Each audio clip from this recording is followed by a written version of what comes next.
morning! It's the main event. I'm your humble host, Stephen McCollum, and 17-year NFL veteran, Dale Hellestrae. Well, he's off here for a couple of days this week, so I got you through a Wednesday here. Of course, Bruce Cooper is scheduled to join us tomorrow, as usual. Lou on Thursday as well, coming up. So, welcome, of course, and lots to talk about today. Big adventurous weekend here coming up, or did come up this last weekend, as a lot of sporting events started on Friday at noon with the U.S. Men's World Cup team. Of course, not ideal that that's at noon on Friday. Now we were off. We were getting stuff done around here and things to that effect. So it wasn't like we weren't working, but even though we were off air on Friday, it was weird, and I don't understand why the host country has to kick off at noon, but ultimately getting that win. We'll talk a little bit more about the World Cup soccer coming up as well later on, and just kind of set it where we're at because we have a bunch of teams clinching, ironically enough, including the U.S. out there. But I have a bigger thing about the World Cup here, right? They expanded the tournament for the first time. So we'll talk a little bit about what to expect when we look ahead to the NCAA expansion, basketball, and the college football playoff expansion. Kind of what you expect. You're kind of seeing it right now in this World Cup expansion as well. So we'll talk about that coming up. Hopefully, y'all had a good weekend out there. If you didn't have a 3-day weekend, hopefully you enjoyed the couple days. We're getting hot this week, I saw out there. We were at the baseball game yesterday, the Diamondbacks game, me and Ireland and Ethan. Now, went and check that out. Of course, we have a lot of fun here with the Diamondbacks. I will say two things here. We'll talk Diamondbacks later on in the program, probably the beginning of the second hour when we'll get into the Diamondbacks talk maybe. But interesting enough, right? We always have the talk about my fun exploits there at the stadium and kind of how you get treated. Well, this time, last year, I told you this before. One time, famously, we've talked about it a lot here on the program. We're walking across the bridge. Security was, one guy was saying hands up to go through the things. Another person was yelling hands down, a few years ago. And I was like, I don't know what you want me to do. You're all yelling at me different commands. So finally, they told me to put my hands down, walk through it. So we did that. Walked across the bridge there because we had club level seats that year. Get there and they give away shirts, right? And the guy looked at me and yelled at me a good couple hundred feet from the door and said, "For a shirt, you need your shirt size. You need to go downstairs to gate 1 to get your shirt size."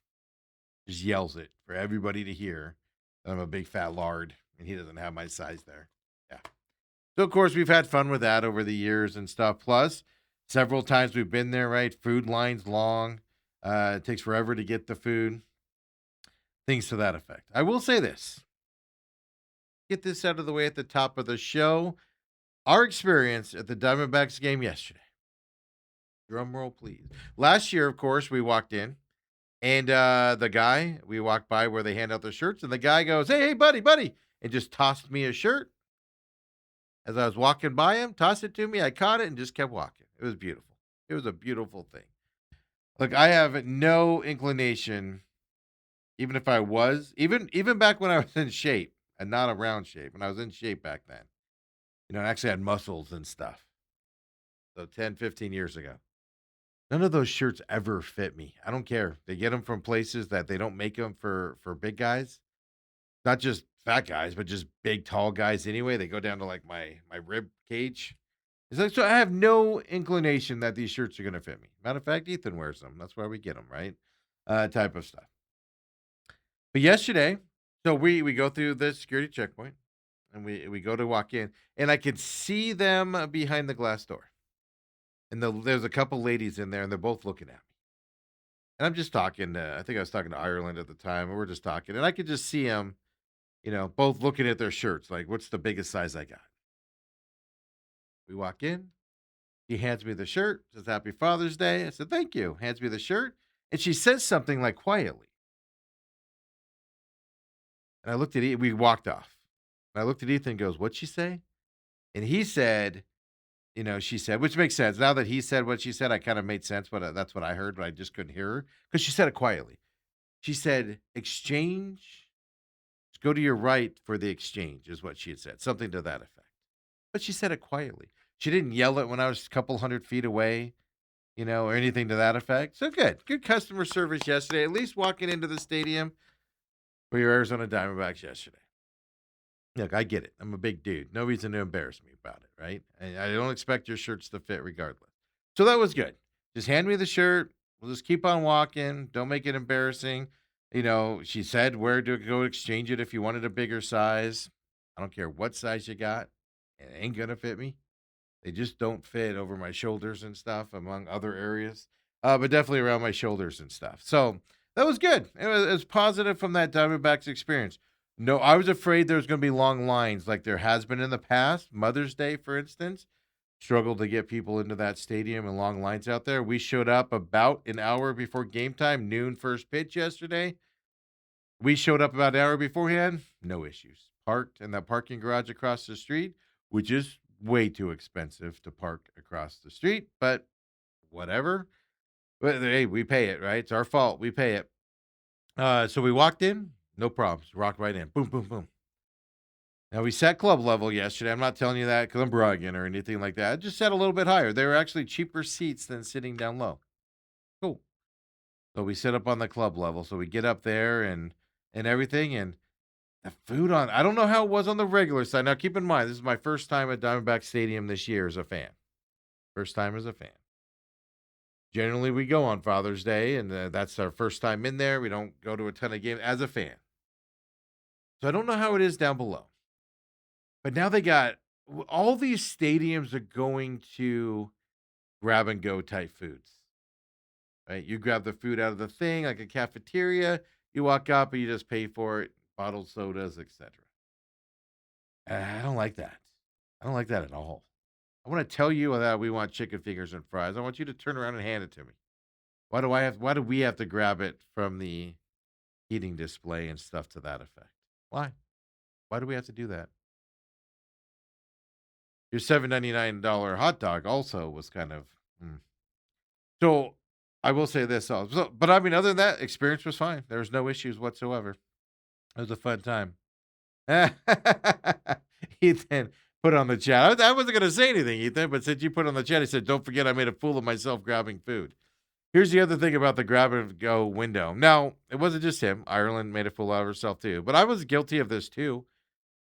So on that level, they have like this area where they just have. It looks like it's behind glass, folks. All the food there. So we walked up, grabbed our drinks, grabbed the bottles. We walked up, and the lady goes, "Did you guys grab your food?" We're like, "Oh, we grab it." So both kids walk back to the thing to get their fries or whatever, and they go to they're like reaching for the glass or whatever. You just reach in and grab it. It's like an open window. It looked like there was glass on there. I'm not gonna lie to them. Oh my goodness! But I made fun of them. I made fun of them for hours about that yesterday. It was hilarious. It was hilarious. But I don't like those grabbing food stuff. No, no, no, no. I don't work here. Same thing with self checkout, man. I don't work here. Period. I can order it from you. You can hand it to me. What we're here for. So I do not like that aspect. That's just a me aspect thing. Other than that, everybody was super nice, super fun yesterday at the Diamondbacks game. So I have to report Diamondbacks game. Well, other than the Diamondbacks game itself, now we were up, like I said, we were up on the 200 level. So I don't know how it was down below if they still have those food delays or anything to that effect. It didn't look like there were long lines down there where we could see or anything to that effect. It looked like a normal experience, which is good to see because there's been problems. I know Mother's Day this year was a big problem. So kudos to the Diamondbacks for doing the basic thing right, getting us in and out. Now, if they could just play baseball better, would be another story, and we'll talk about that later on in the program when we get into that as well. But hopefully, you guys had a good weekend. It's a good day yesterday, and I loved the noon start time yesterday. Loved it. Now it kind of sucked getting up early and driving across town and parking and getting there early. A little bit off, man, but we were home by what, 3:30, 4, I think we were home by.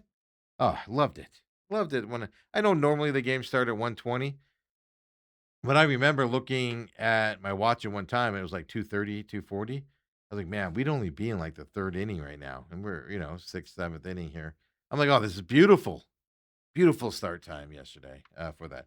Now I know it was on Peacock, so I don't know how many people were able to watch it if you don't have Peacock and things to that effect. But so I don't know how the broadcast was or anything. I wasn't able to watch that. Of course, I saw Saturday's fiasco of what it ended up being 16-8. I turned it off once Vargas was coming into pitch. No interest. No interest in watching you play anymore at that point. So we'll kind of talk about they lost the series, of course. This series against the St. Louis Cardinals that starts today, 4 games. It's going to make or break your playoff run. I know it's way early to say that. This is going to be awful if you don't come out of this series with a split or possibly winning it. It's playoff baseball right now, and I know that's hard to say before the All Star break. But and I'll show you why later on. I'll show you why this isn't important. So there's tons of baseball to go. I just feel like this team's kind of teetering on the edge right now, and if something negative happens, doesn't mean they're not going to have success later in the season. And again, I still don't understand what the management's doing and stuff to that effect from that. But we'll get into the Diamondbacks specifically later on as well. So I went out in the wild yesterday. Successful day. Wasn't shamed for the size of me with their small shirts. I'm just not a fan of the grab and go food concept. I don't like it. Want to order from somebody? I get it. It happens. It's everywhere now. We're going that way. I guess I just have to get used to it. But then I also went out into the wild on Friday as well. And like only me this happens. I swear to God, it's only me. So my daughter went to a swim party, typical, kid stuff in the summer. And I went to a swim party. I dropped her off, picked her up, her and her friend, and I'd take her friend home. So I'm like, hey, while we're out, we're gonna stop at the Fry's grocery store. I'm gonna out this one, Queen Creek in Ellsworth Road. It's not the one we normally go to. Normally go to the one down at Signal Butte and Elliott down there, or Signal Butte and Queen Creek is where this one is. We went to. It's not my normal one. We do stop there from time to time, but it's not my normal one. We go to the one down on Guadalupe and in Signal Butte, where we go instead. That tells you the area I live in out there, Queen Creek, Mesa. I live in Mesa, but Queen Creek, Mesa area out there, Gilbert area out there. So we stop into this grocery store. We park, we go in, everything's fine. We're getting our stuff, walking around. I usually order for pickup. I didn't do it this time, So just like, oh, let's just go in, get our stuff for Friday. It's 4 times points on Friday for gas, so we can get Ethan some cheaper gas out there and stuff for his car. And yeah, we're doing all that. And then we go to checkout. We don't have a full cart. We have it's probably about just over a quarter full, maybe. The bottom of the basket's not even completely full. So it's not like we have just this out stuff. So we get to the front, we're walking around, we get everything, we get to the front to register to go out.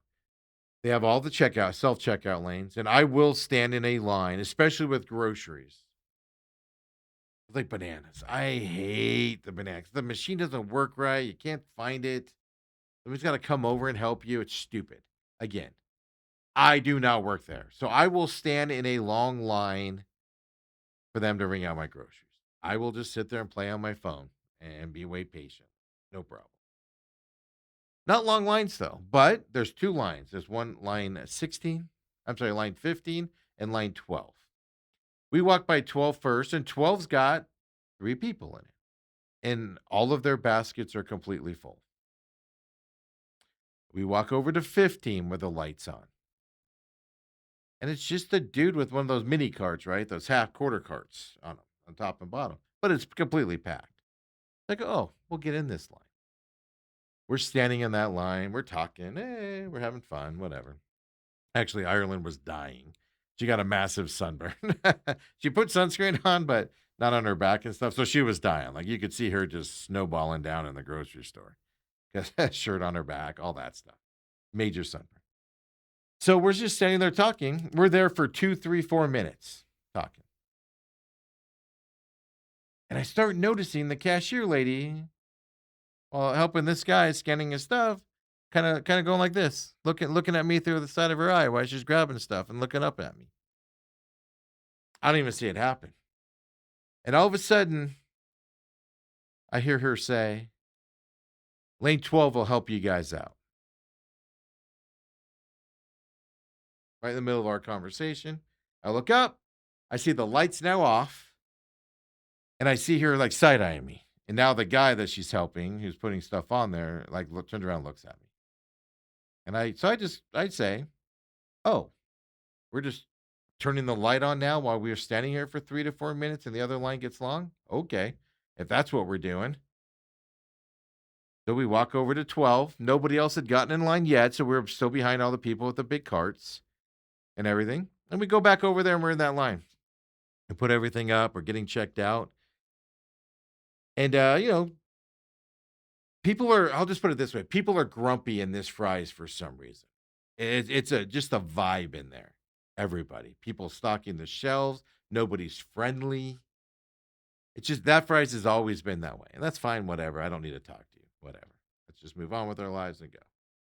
12, the 12 lady at 12 wasn't very friendly either, but at least she was just doing her job right, doing whatever.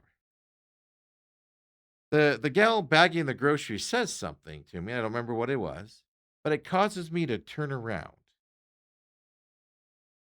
It was something about the other aisle needing help bagging stuff. There's only one bagger there. So I turn around and I look at aisle 15 where we were just out waiting. There were 4 people in line now. Lights still off, and there were 4 people in line, and she was helping new people. Yeah.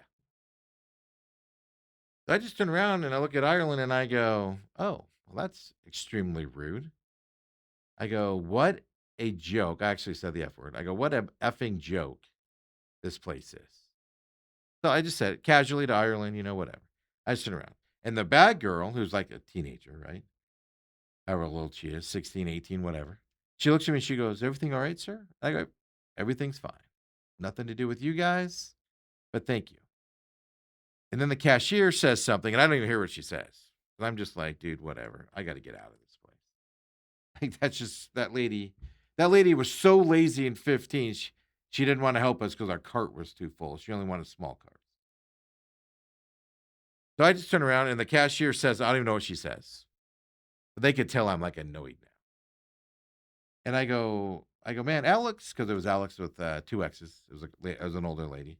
I go, Alex, you must be good at your job. She goes, well, thank you. She goes, I think I am. I go, well, you must be. Because, and now there's like, now the 15 line goes all the way back. Like it's 8 people back now. And I look at the line.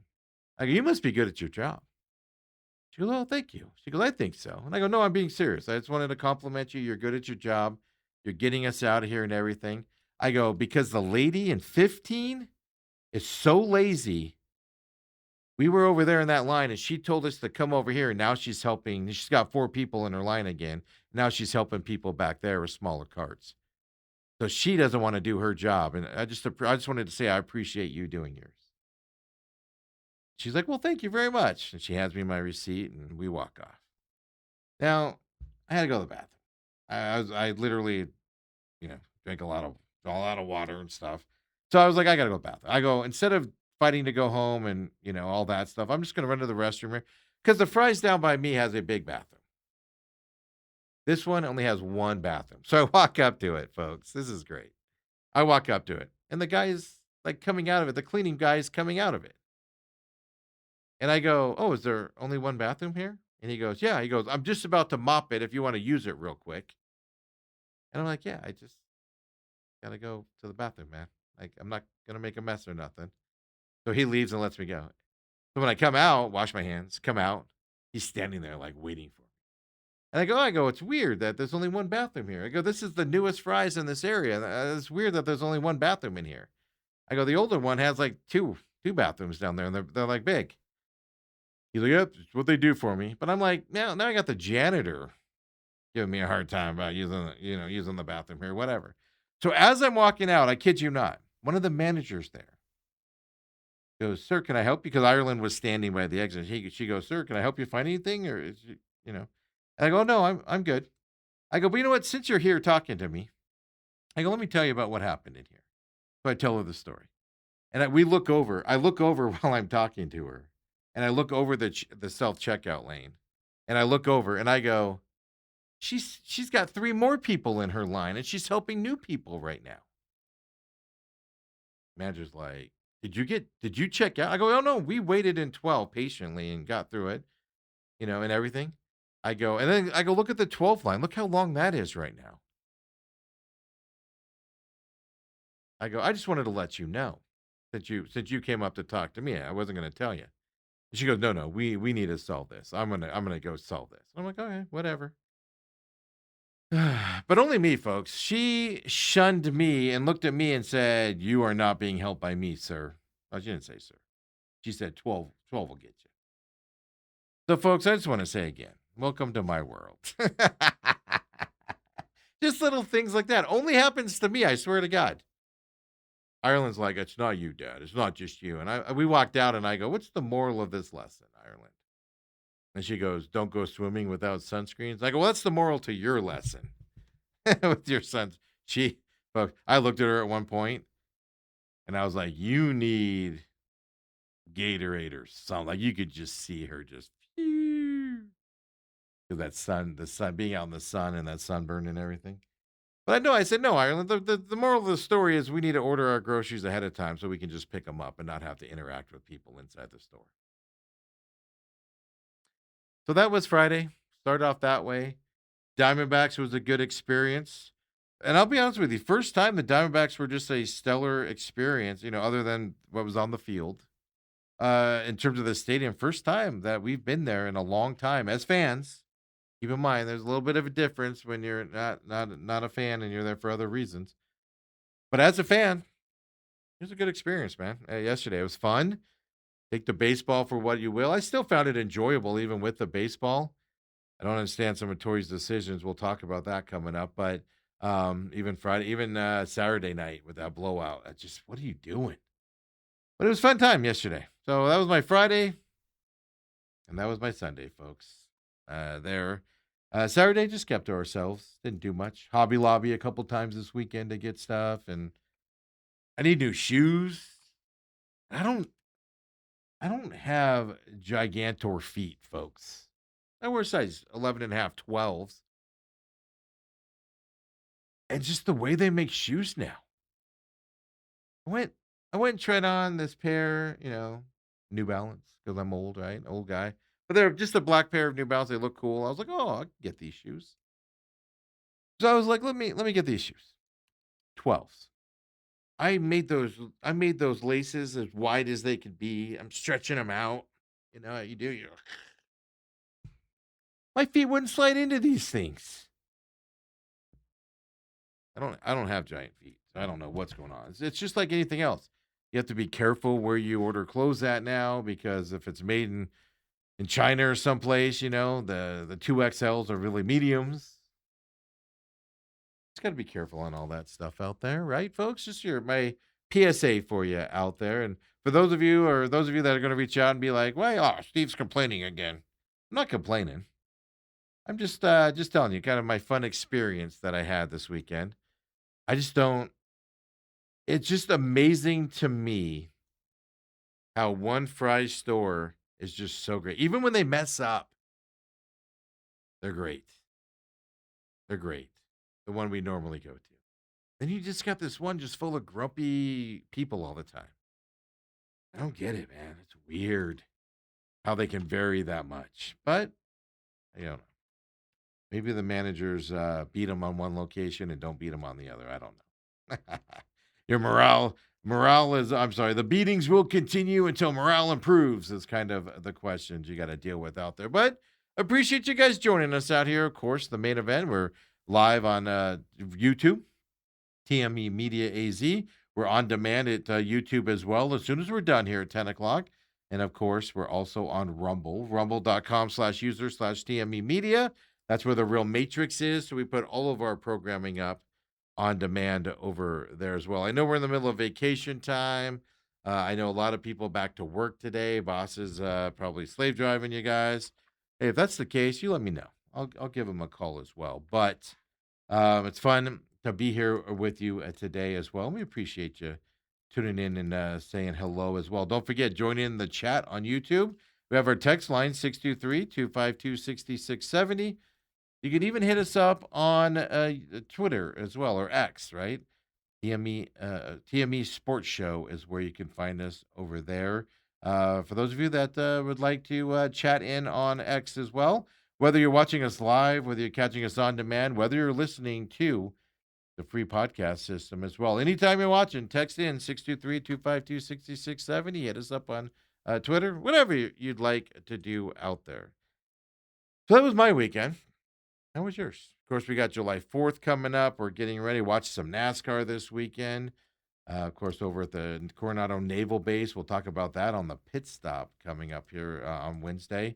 Also on demand here, YouTube, and over on Rumble as well. And interesting race over there. But that was happening. A lot of baseball this weekend. A lot of World Cup this weekend. It was good times. Lots of trades out there and re-signings. NBA is able to sign some guys, and Suns making some early moves here, which I know a lot of the fan base is going to like. I know I love what they've done out there as well. The Diamondbacks here with those moves. We'll talk about that coming up as well. The deciding game of the College World Series happening today as well, folks. Oklahoma won the first game. North Carolina won yesterday. Set to go, man. This is going to be a fun game today. I think North Carolina is going to win this, but it's not going to be easy for them. I'll tell you that right now. It's just not going to be. Oklahoma is on fire. I do think, though, by obviously, winning yesterday, North Carolina, making Oklahoma have to come back, maybe might have ruined some of that momentum Oklahoma had with their win streak out there. But that's happening today. We'll have a College World Series winner. Let me see what time. I believe it's 7 p.m. Eastern, 4 p.m. our time. College World Series today as well. North Carolina, Oklahoma. Winner is the national champion. I think North Carolina's going to win. You know what? Let me take a look here real quick. Do some production on air here, which we all know I love to do this stuff. I'm just going to look here at what the odds are, spreads are for today. North Carolina's, I've got to assume, is going to be a favorite going into tonight. Not necessarily, like I said, not necessarily, we talk about this all the time, not necessarily because we want to bet it. Just kind of tells what the national thought. Yeah, North Carolina is a minus 154 favorite going into tonight's game, plus 120 there for Oklahoma as well. 6-2 win yesterday by North Carolina. Big home run. Took North Carolina to that lead and to ultimately win it. 9-3, I think, is what Oklahoma's victory was in game one as well. Now, keep in mind, Oklahoma had that really good young freshman going in game one. He can't go again in this series after game one. So maybe I'm not saying he's going to, but if anything, maybe a little bit in, relief tonight or something like that. That's why I think North Carolina is going to win. The strength of Oklahoma will not pitch a lot tonight, if at all, in that game as well. So North Carolina is the favorite tonight. But look, playoff baseball here tonight as well. Of course, Diamondbacks go to St. Louis. We'll talk about that coming up also. But look, lots of news out there. Breaking this morning for you basketball fans out there. I'm going to say this is shocking news only because coaches going from college to the professional ranks don't always work out, especially in basketball world. Now, the difference today is with a college basketball coach compared to one 10 years ago is today, what are you doing? Constantly recruiting, tons of turnover. You actually can keep more of a lineup year to year in the pros than you can in college these days. 'Cause you'll have some people under contract, right? University of Michigan men's basketball head coach Dusty May. He's agreed to become the new head coach of the Dallas Mavericks officially this morning. Uh, so college to pro jump here for him into this level. Doesn't always work out. There's been some good ones that have done it. Not all of them have been able to. Is he going to be one to jump up is the bigger question. Obviously won the 2026 national championship last year or this year back in April. Moving up to the Mavericks. He's going to coach, of course. A little young. Gosh, is he even 20 yet, right? Phenom there for the Mavericks and moving up to that level. Going to be fascinating to see if this works out. But that news is breaking as of Showtime this morning.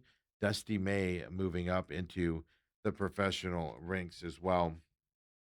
Now we got to talk about your Phoenix Suns, and we'll do that here when we come back here at the main event here on this Monday.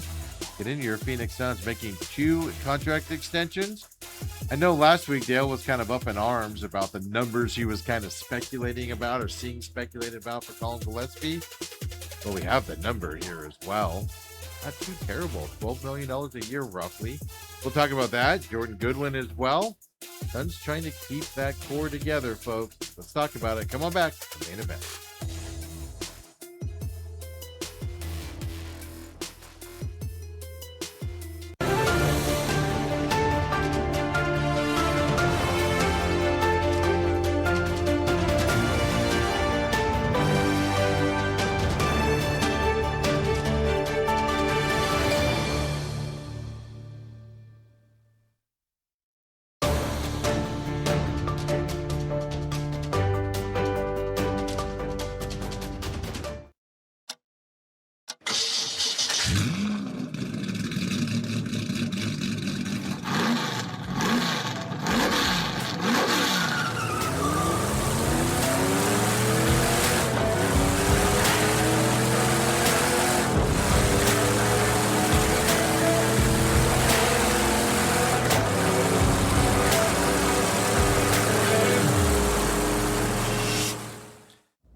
And we're back here. Main event, of course. I'm Stephen McCollum, your humble host. Dale Hellestrae, 17-year NFL veteran. Dale Hellestrae off here, beginning part of this week. Off in up in Boone, Half Moon Bay, up there in the Bay Area, visiting. I'm gonna call them in-laws to make it easier, but his daughter's husband's parents, or whatever, and their family up there, of course, with a newborn baby. Spreading that around here as well. So they're up there for the next couple of days. But I got you. Bruce Cooper is scheduled to join us tomorrow, of course. Lou on Thursday coming up as well. Ooh-wee, what a day today. Like I said, we had Friday off, and I like those days off. Well, we were doing stuff. We're taking some Fridays off coming up. Of course, next week is July 4th. We'll get that scheduled to you here later in the week as well. We are going to head over to San Diego for a few days for a nice little relaxing vacation. But you know, we got some, me and Ethan got some work done on Friday, trying to improve some things and work on some stuff, and just need the days to do it out there as well. And so it's nice, but look, even though it's there, it's just, oof. Then we had technology problems when we got in here today for the business show. Just one of those things that happen, but it's all fun to be here. Hopefully, you guys had a good weekend as well. Breaking news right now before we get into the Suns signings here over the weekend. Mammoth did extend their head coach, Tierney. He has been extended by the Utah Mammoth as their head coach as well. Let me see if I have numbers on this deal. Multi-year contract extension is what it says, obviously. He was here when they were the Coyotes, went with them to Utah, still there as well. Tierney only had 1 year left on his current contract. They did extend assistant coach Blaine Forsythe, multi-year extension for him as well. Financial terms were not disclosed per club policy as well. So obviously this will be his third season, Tierney's third season as a head coach behind them for the Mammoth. Here coming up, he was 6 years total as a head coach because he was here 3 years with the Coyotes before they moved up to Utah as well. His NHL coaching record right now, 170, 195, and 45 for him, of course. getting the Utah Mammoth into that playoffs this year, losing in that first round to the Golden Knights there of Vegas. Um, so first time world playoff run here for him, getting that extension as well. So Tierney getting that extension for you hockey fans out there, happening this morning as well for him. Good for him. I when they hired him, I thought they were going cheap with a hockey coach. He's turned out to be a very good hockey coach, especially with the young players that the Coyotes at the time had and up there in Utah as well. He's grown with them and got them to this levels where they made the playoffs last year. I think it's fantastic for him to get that extension. We'll get into more hockey stuff here coming up as well, but NHL or excuse me, NBA news out there. We already told you, Mavericks hiring Michigan's head coach Dusty May over there in Mavericks land. We'll have to see how that works out. I'm fascinated to see how that works out, to be honest with you. Coaching from college to the pros. But here in Arizona, we're going to get a replay here of some of the core guys that happen. And both of these guys are good stories as well. We all love, especially here in Phoenix as sports fans, we love the good stories of guys not scheduled to make it. They come up, they play hard. The city just falls in love with guys that do this type of stuff. And if we're going to talk about Colin Gillespie first, right? Free agent going into this season. Uh, Sparkled a couple years ago under Coach Bud's regime, which was terrible. Would play him, he would shine. They bench him, didn't want him out there. Last year, kind of found his way on this team. It was an integral part of this team last year. Colin Gillespie was. Well, as a free agent, he looks like, according to Shams and a bunch of other sources, he's going to sign a 4-year, $48 million deal to return to the Phoenix Suns. Dale was seeing numbers and talking about numbers in the $20 million range last week. And I was like, that's just too much. That's ridiculous. Well, it apparently was, right? So was that 12 million roughly for him? Not roughly. It's $12 million for Colin Gillespie a year. That's a manageable amount for him with his integral part of that. He can start when needed, can also come off the bench when needed. Adds a spark to this team as well. He spent 3 straight seasons. This is why you can root for this kid. One, you can see a difference when he steps on the court. You can see that difference out there. It's fun to root for. But you can also root for him because he spent 3 state seasons on two-way contracts. He was undrafted out of Villanova back in 2022. Now he's got a long-term deal that pays really good money to stay with the Phoenix Suns. I don't know how you don't root for kids like this. And then the other side of it, he's contributing to this team. He fits in with this team. He contributes with this team. It's been a lot of fun watching him be a part of this team as well. I know 2 years ago, right? I was on that not Manute Bowl bandwagon a few years ago. Not because I thought Bowl was good. It's just that infectious energy when he got on the court was fantastic with that lethargic team from 3 years ago or so, 4 years ago. It was fantastic. 3 years ago, fantastic. Colin Gillespie shows up. Dale was on his bandwagon early. I kind of made fun of it a little bit with Coach Bud. But then you started to see him get better under Coach Bud a couple years ago. But then you see him get benched again. And you're like, what is happening? Get him out there. To the point where I came over onto Colin Gillespie's side. Last year, unbelievable. This is the type of players you root for when you watch sports. And it's coming true for him. And now a $12 million deal for 4 years. Colin Gillespie. If he keeps up the level he's playing at, it's fantastic. He fits right into this team, inputs with this team, and is going to continue to get this team better with the way that he plays. The other guy that they signed this weekend, of course, this was the first weekend NBA players were able to talk to their own players that are becoming free agents. That's why you kind of see this flurry, right? CJ McCollum re-signed with the Cavs over the weekend as well. I think it's a 1-year, $20 million deal. If I remember right, I could be wrong on his numbers. But they also Suns went out and they targeted. And to me, this was a guy that you needed because of the way he fit into this team. As Jordan Goodwin, free agent as well, coming into this. He intends to sign a 3-year, $19 million deal to return to the Suns. So just over $6 million a year, if my math calculation is correct.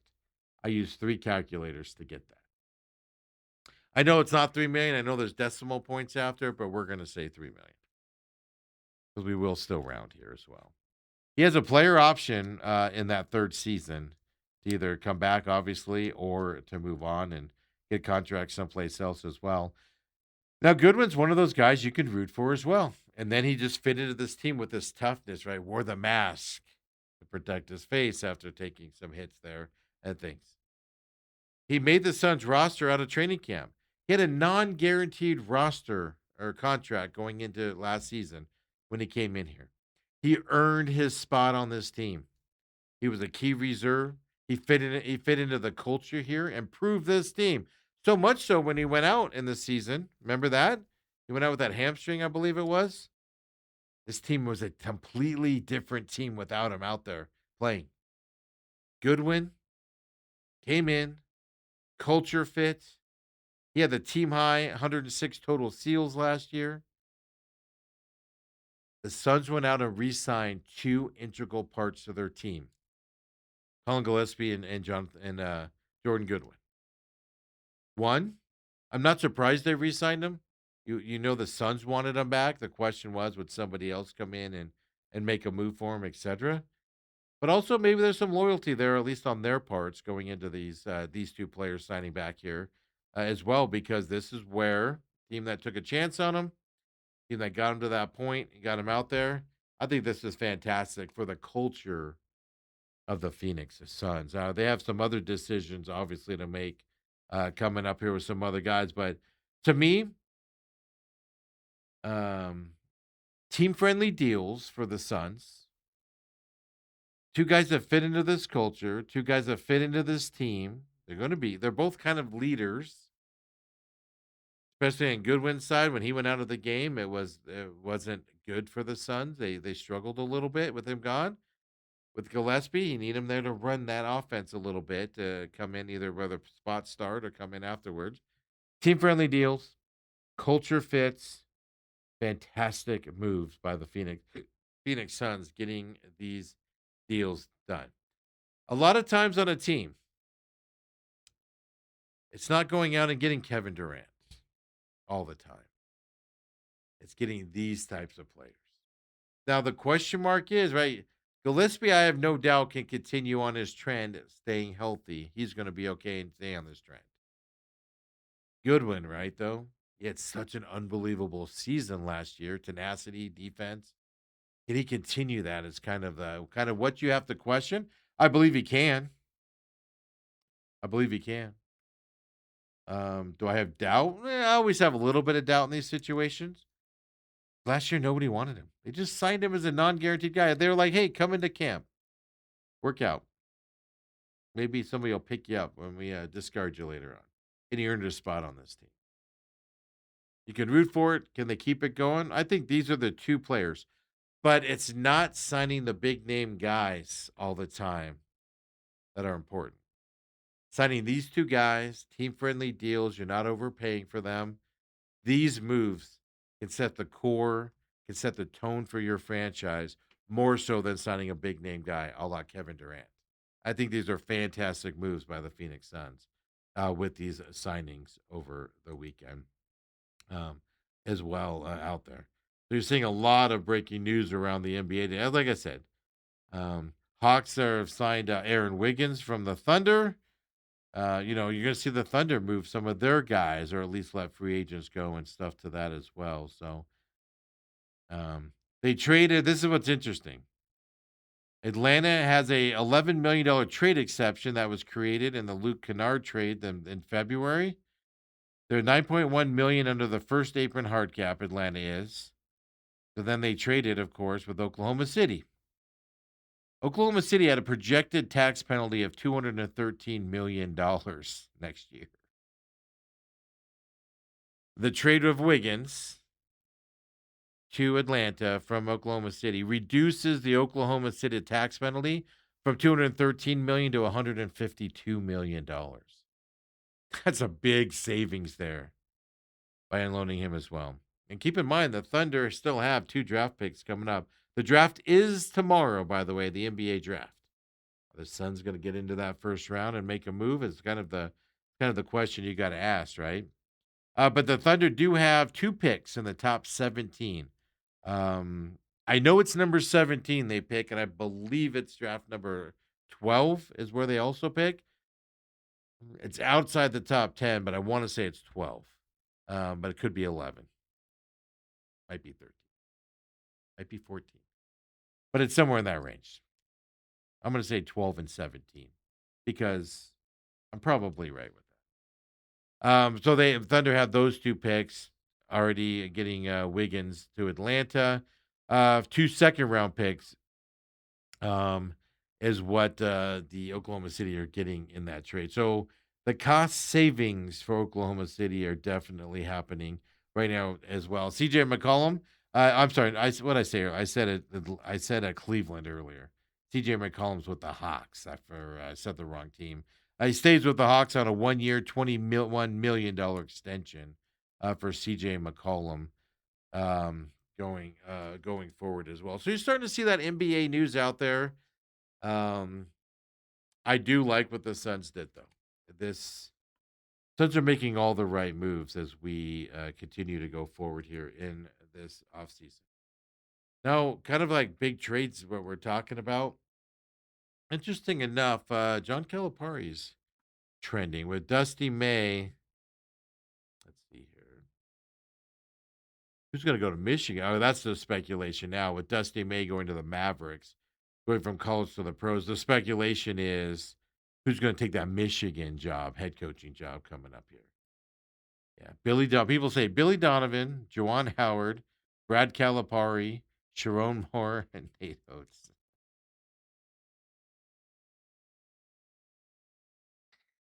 Yeah, yeah, that's who they're saying the favorites are to go to Michigan. Now that's all speculation and stuff. I was wondering, so Calipari's talking about John Calipari's kid there, Brad Calipari, to Michigan. Now we're talking about NBA signings, trades happening. Draft for the NBA is tomorrow. I'm not a big NBA draft guy, just like I'm not a big Major League Baseball draft guy. Just not. I'm barely, compared to a lot of people out there, barely an NFL draft guy. Most draft picks don't turn out in the NFL. We pay attention to it. We have fun with it. You know, you want the right draft picks out there. We have fun with that side of it. But then when it comes to baseball, basketball, I could care less. Unless you're getting like a high level pick, right?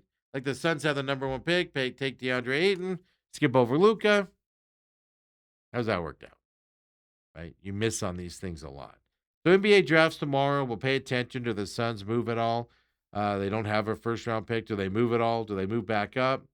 There's a lot of big name kids, big expectation kids, right? Coming out. Cole Pete, is he going to end up going late in this first round like he's projected? We'll talk a little NBA draft tomorrow as well. Not going to too big of the weeds on it, but we will talk some of that NBA draft tomorrow as that happens tomorrow night. So you're seeing all the teams make these moves, the anticipation for the draft, etc.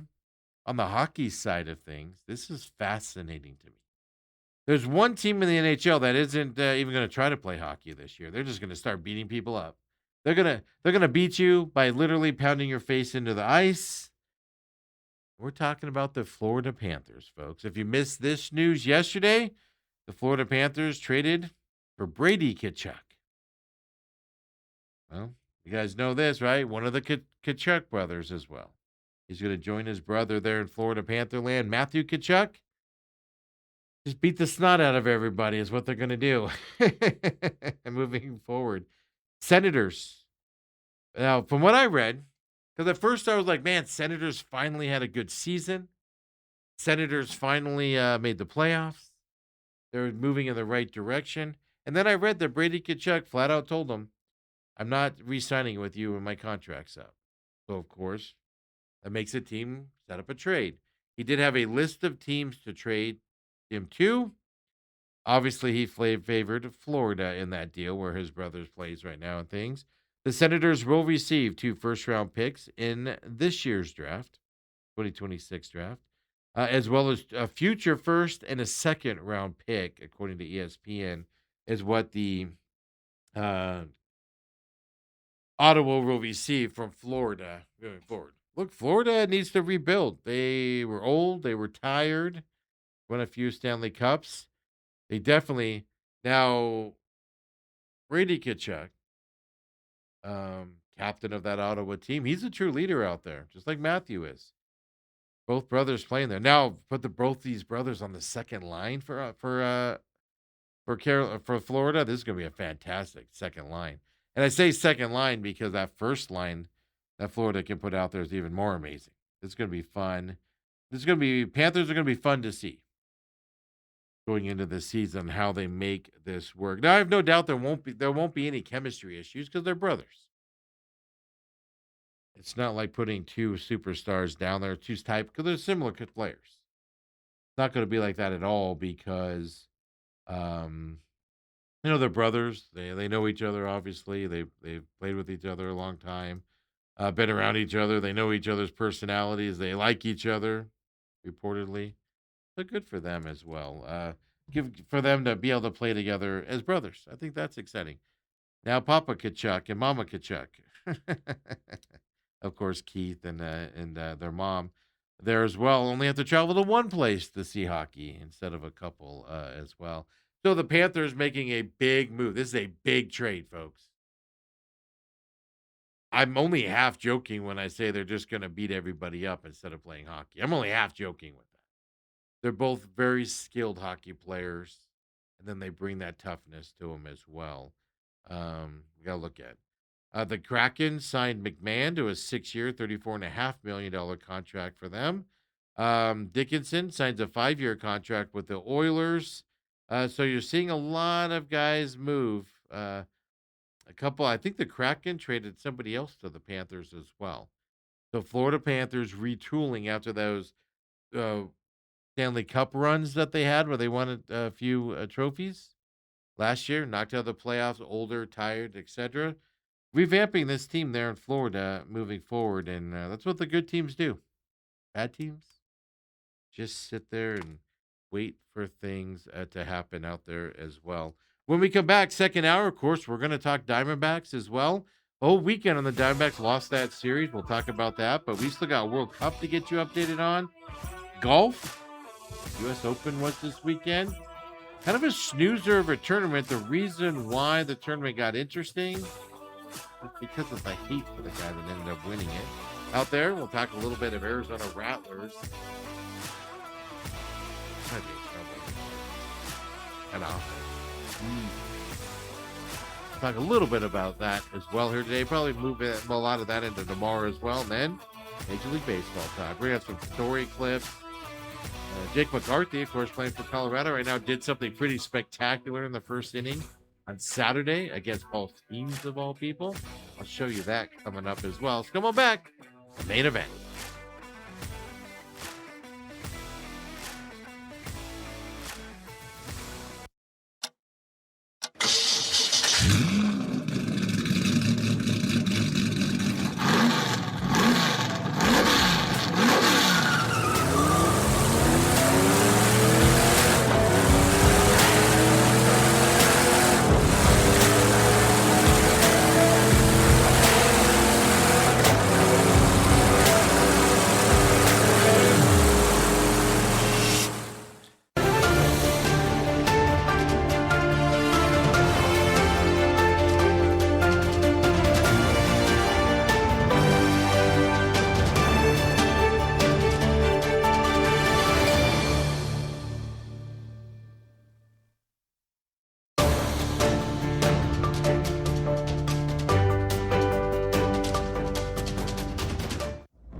Second hour main event coming up. I'm your humble host, Stephen McCollum, and of course, 17-year NFL veteran Hellestrae.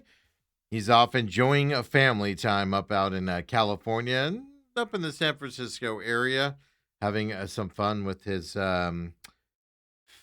parents-in-laws, I guess we'll say. The His daughter just had the baby's husband's parents, whatever that makes them. Can't figure that out. Too many too many things to do on that.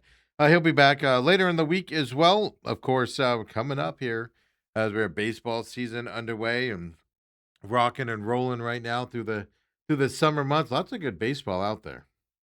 Kind of hard to find it here in Arizona sometimes. We'll talk Diamondbacks coming up as well. But don't forget, live here on YouTube, TME Media AZ is where you can find us live, 8 to 10 a.m. And then as soon as we're done here, we get it up on demand on YouTube, TME Media AZ, as well as over on Rumble as well, rumble.com/user/TME Media. You can find all of our programming on Rumble, including The Real Matrix. New episode did come out on Friday at noon. New episode this week as well. This week will be the last of the Charlie Kirk saga here for them, coming out this Friday. And then we'll move. Then they move into other subjects as well. The Angry Patriot appreciates those of you that catch the free podcast, of course, on your favorite podcast system or over on Rumble as well. Don't forget, follow if you would, TME Media AZ on X. It's just our parent company, kind of does the show stuff out there. Later on today, or later on this week, the next day or so, normal week otherwise, right? With Dale being off today, tomorrow, Bruce Cooper scheduled to join us. Wednesday, normal day as well. And then the pit stop. Thursday, Uncle Lou comes in as well. And then we'll kind of have our vacation schedule here for next week with July 4th and the week after that as well. And then, of course, we're leading into training camp. Cardinals report July 22nd. Obviously, Hall of Fame game for them. So they start a little bit early compared to everybody else. We'll get you all of that here as the week goes on. But it's a fun time around here, and I appreciate y'all joining us live on the YouTube or on demand, either the free podcast system. Texas 623-252-60 6670 252-6670 if I say it in the rhythm. At TME Sports Show on X. He can hit us up there as well. Whenever you're listening to us or watching us, then of course like and subscribe the YouTube page and the free podcast systems. You'd help us out a lot with that. Also, golf over the weekend. U.S. Open happened. It was interesting watching this tournament. Wyndham Clark, not a well-liked man around golf circles. Made some people mad over the last year or so. Let's just say acting like a jerk. Made a lot of people mad. A couple weeks ago, I posted, I don't remember what tournament it was. Oh, it was the RBC Canadian Open. He showed up to that. I believe it was that. He showed up in a U.S. hockey jersey onto the tee box, and the Canadians, of course, lost their minds. The amount of comments and hate I saw about him wearing that jersey on X and on the social media was amazing. He's not a well-liked guy, Wyndham Clark is. But he had a -8 score on Saturday going to the final hole. Everybody else was -1, even or worse. He was dominating this golf tournament and railing. He ends up, bogeying hole 18, drops down to -7 on Saturday, and the crowds were against him on Thursday, Friday, and Saturday. But man, did it turn wild yesterday for Wyndham Clark. He ends up winning the tournament yesterday. Now he came back -4. Fans were getting kicked out left and right from what I was seeing out there. Um, You know, no, there's no people were yelling in his back screen, wishing for him to hit bad shots. He's not a liked guy, and New Yorkers tend to be loud and stuff to that stuff and that stuff also. But he gets it done. He gets the win out there as well. Takes it from the beginning to the end as a leader. U.S. Open champion um, for Wyndham Clark. So this is what's interesting. I kind of lost interest yesterday because he was running away with it. Now it did get interesting at times. Scotty Scheffler played himself back into the tournament on Saturday, got to -1, tied second. Substantial difference, of course. Um, from -1 to, or from, yeah, -1 where he was at, Scheffler and a bunch of people were at, compared to that -6 of Wyndham Clark. Big difference the way Clark was playing. But he ended up, Scotty Scheffler ended up tied 4th even in the tournament after he went +1 yesterday, as well. So he did play himself back into it, but again, back to even. But what I wanted to see here was Wyndham Clark with the way he was being treated. He, if he hit a bad shot, the crowd let him know. I saw some videos where he was hit before he'd walk up to his ball. People would be like, hit it in the sand. This is not a well liked guy, Wyndham Clark. So I wanted to see how he'd handle it afterwards. You have the NBC press conference. There was another press conference afterwards. Right after the round, Mike Tirico. I'm going to show you that video in just a second here. Then you had the after round video of him talking and stuff like that. I'm not saying I like Wyndham Clark. I'm not saying you should start rooting for him now and things of that. But what I'm going to say is he's handling this the best he could. They even asked Scotty Scheffler what it was like and what his thoughts were of how people were rooting against Wyndham Clark in this tournament. Very PC answer by him, you know.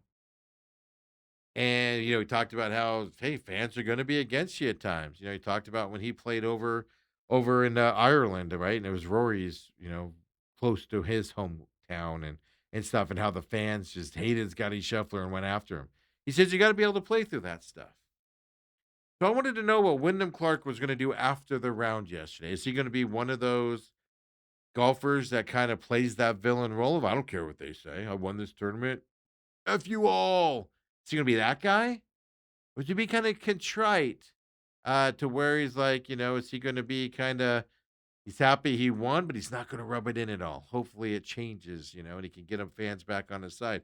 Which way was he going to go was kind of the question I had. Well, this is the NBC broadcast here with Mike Tirico.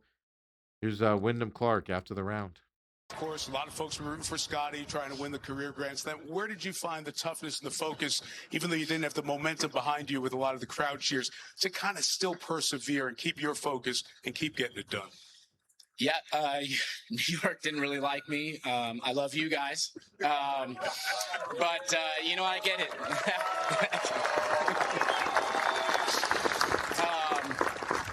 Some of it's self-deserved. I did some unfortunate things last year that I really regret, and I'm been sorry multiple times, and I'm still sorry. So hopefully I can win you guys over eventually. But I get it. They root for Scotty. Grand Slams only happen a few times, so he's gonna get it. I mean, he's the best player in the world. But today it's my day.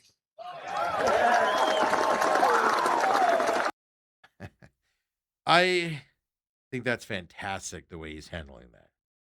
Hey, I get it. I messed up. Hopefully I can win you guys back. I love the way he handled that. I get it. Some of you are going to be mad at me for saying that I like the way he handled that stuff. I'm not saying I'm rooting for him or anything to that effect. I know a lot of you are going to feel that way where you guys are going to say, I don't like him. I don't like him at all. Never going to like him again. He's made you that angry. I love the way he handled that. He said, well, I get it. You're going to root for Scotty. I'm going to win you guys over again, I hope. But today's my day. And he's not wrong. Ran away with that U.S. Open for him. So if I'm going to take a positive out of the U.S. Open for Wyndham Clark,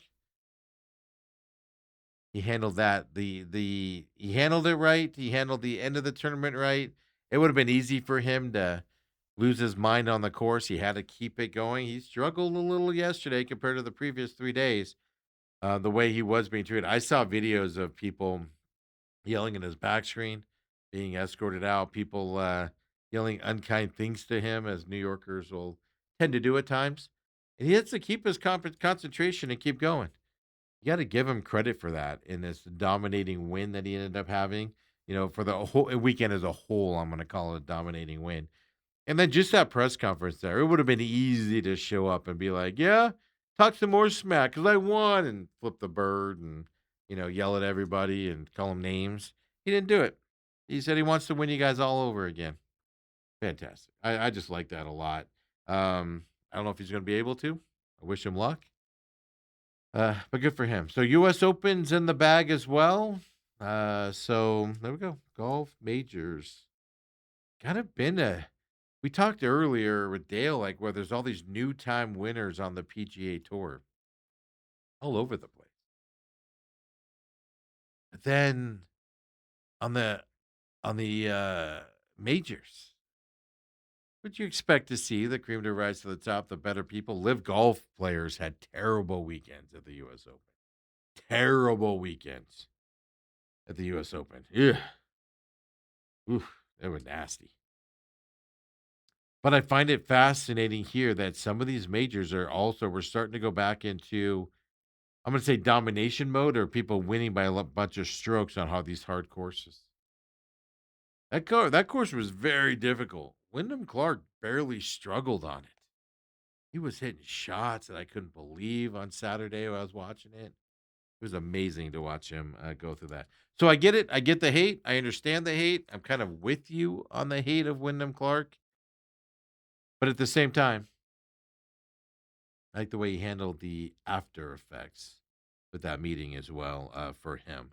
Really quick to touch on this. We talk Rattlers here, of course. Dale used to call their games.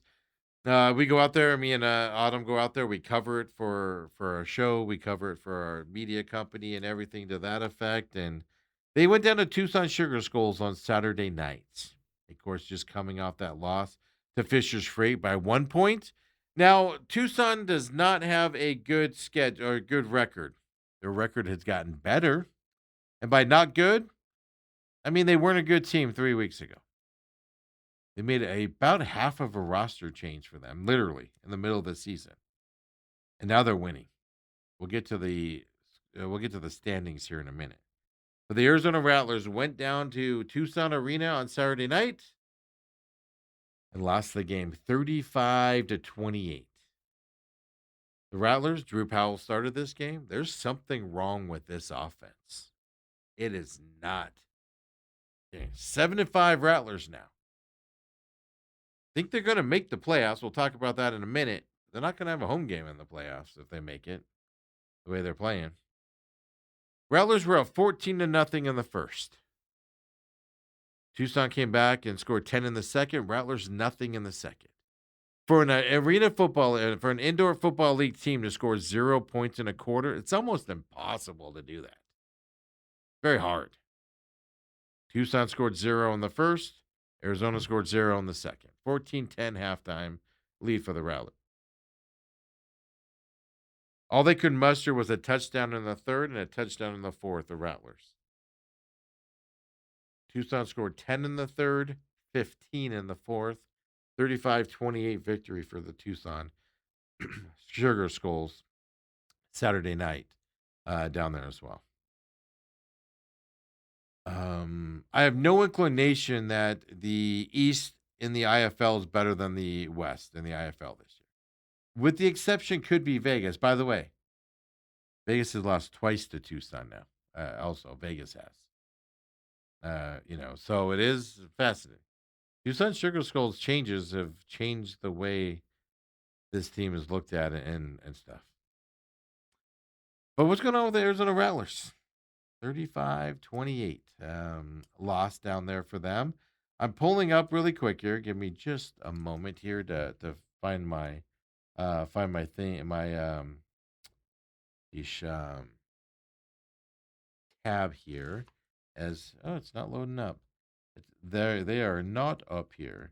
Like I said, we played that clip last Tuesday. Richard Oprah asked Coach Guy, you have to win out now to have a home playoff game or to make the playoffs.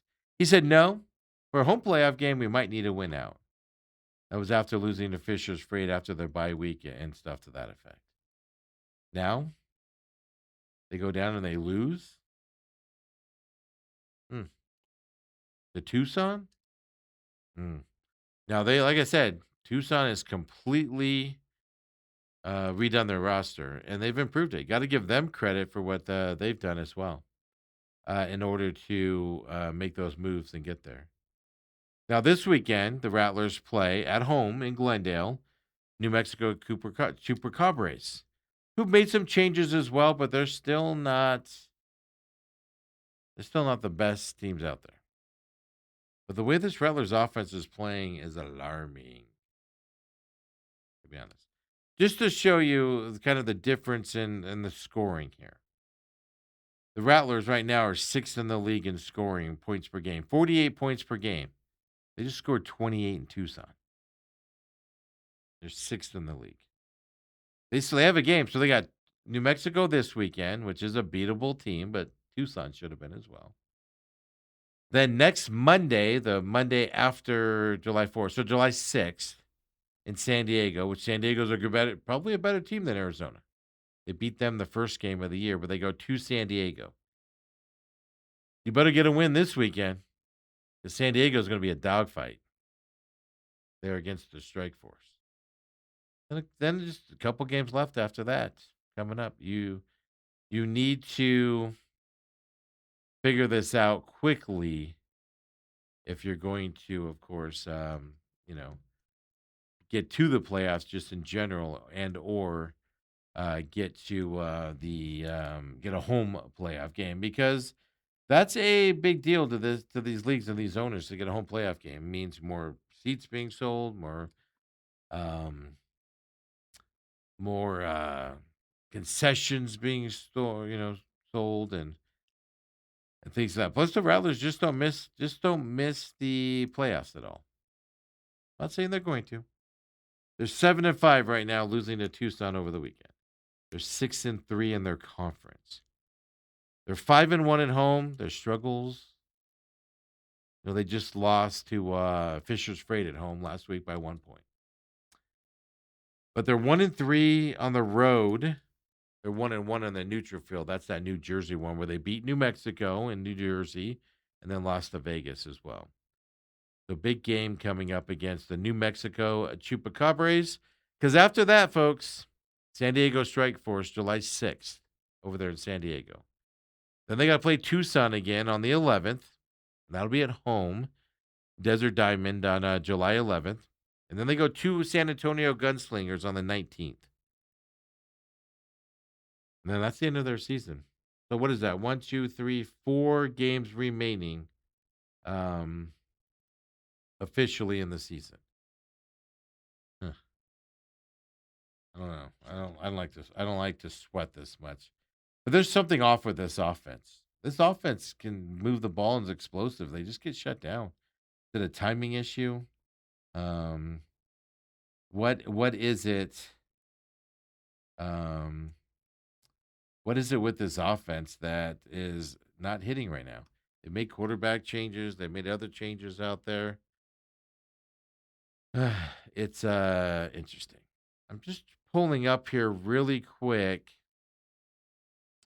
since we're running into the playoffs. I apologize for we're just having stuff left and right here that's just not working for us here on this Monday. Some of my tabs that I had opened up aren't opening up, so I apologize for that here. Anybody else would have cut their feed and cut it out of the show, and I'll let the warts and everything show out there and what we're struggling with. what I'm struggling with here on this Monday with what's not working for me right in front of me as well, that we're at. So there it is. Now I just refreshed it and it finally came back up here as well. So the San Diego Strike Force are 9-2.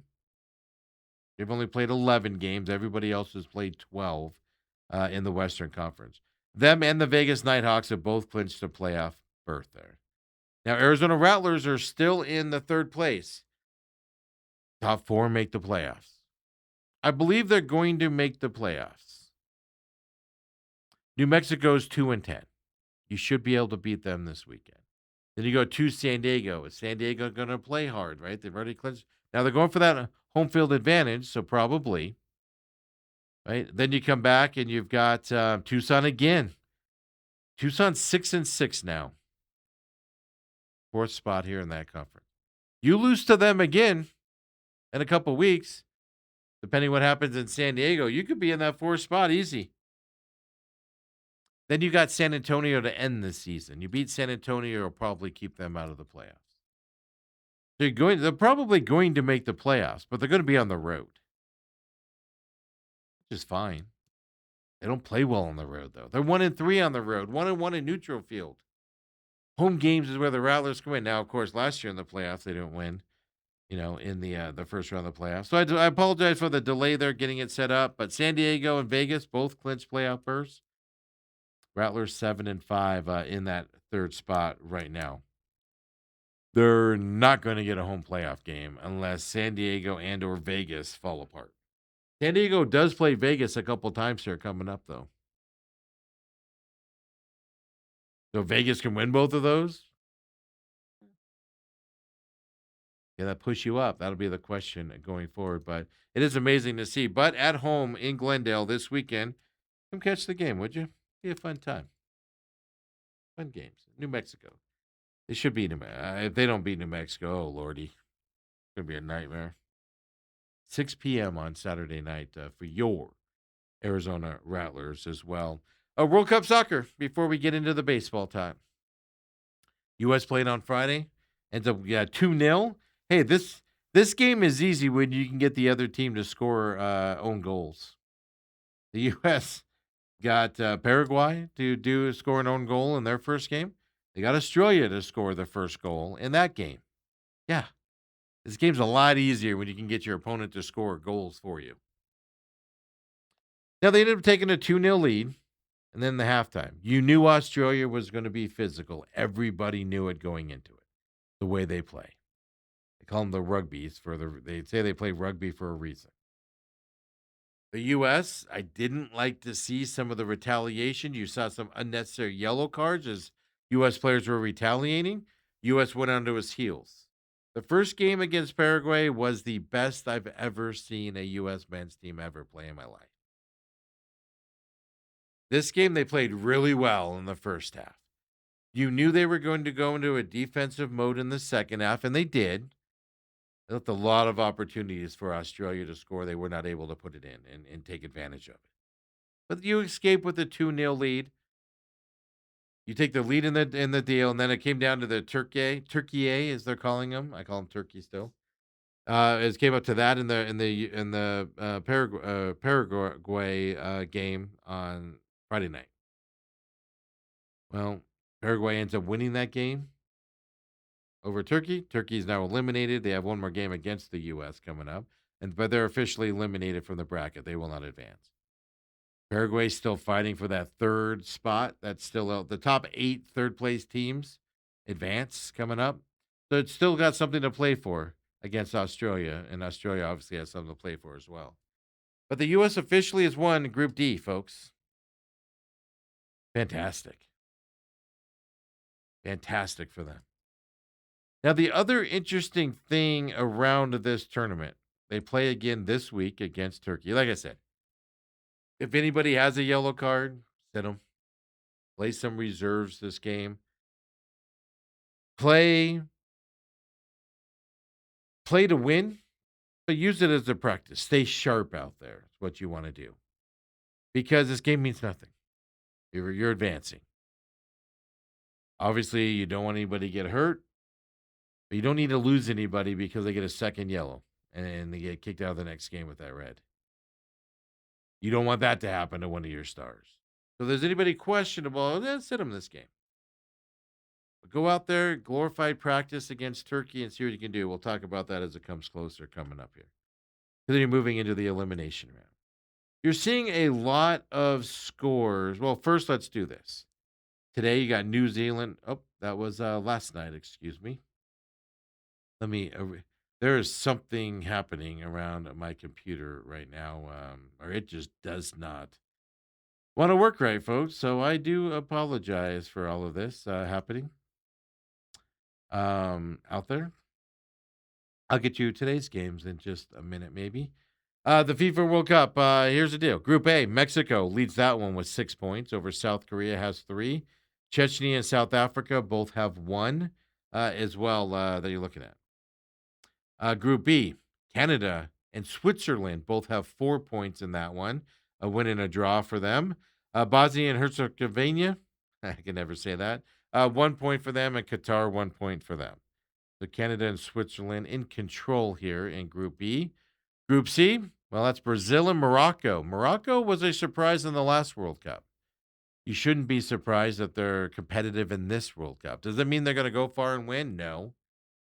Scotland has 3 points. Scotland did lose. They've got a win and a loss for that 3 points. Haiti is eliminated in that round. But Brazil and Morocco. Well, Scotland wins, they'll advance. But Brazil and Morocco 4-4 right now. There with Scotland still alive in Group C. That's a fun little bracket to watch. Group D, of course, is the United States one. We already told you they've advanced, 6 points for them. Australia and Paraguay play each other in the next game. Winner's going to advance in that second spot. Loser, probably going home. Tie, they both could advance. We'll have to wait and see. Because, like I said, position 3 is the best 8 teams advance at that point. But U.S. is winning that group. Group F, Germany, 6 points for them. Ivory Coast, 3 points. Ecuador and Curacao, 1 point for both of them. As well, Germany winning that division and moving forward. Group F has the Netherlands and Japan at 4 points. Sweden with 3.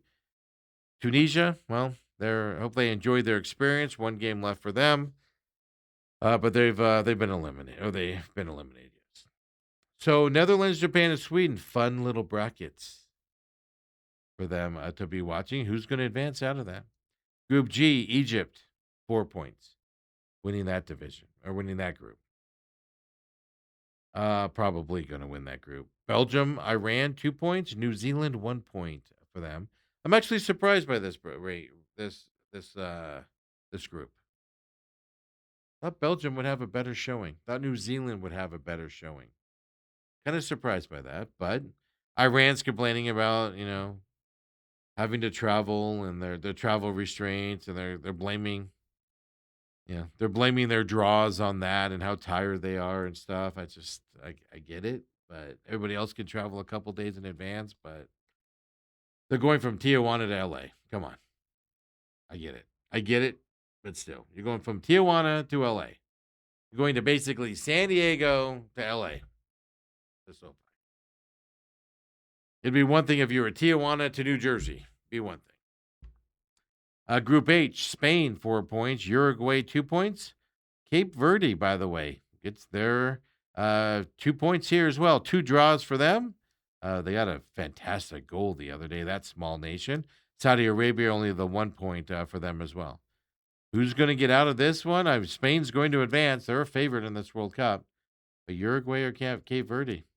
Which one of them is going to advance for their side as well? Group I, Norway and France, 3 points. Well, they're going to move on. Senegal and Iraq, 0 points for them.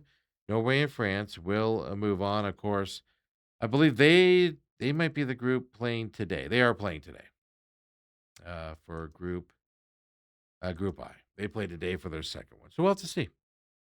But right now, Norway and France probably going to expand that. You kind of thought that along. Group J, Argentina, 3 points.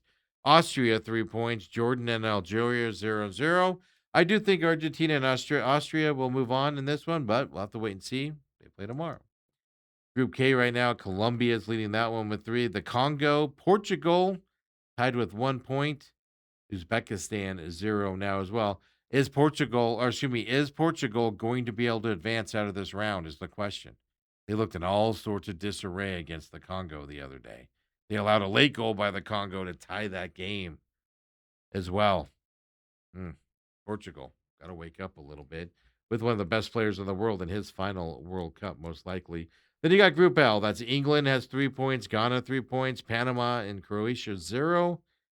England, now who's the second team? I don't have Ghana advancing, but they have that first victory as well.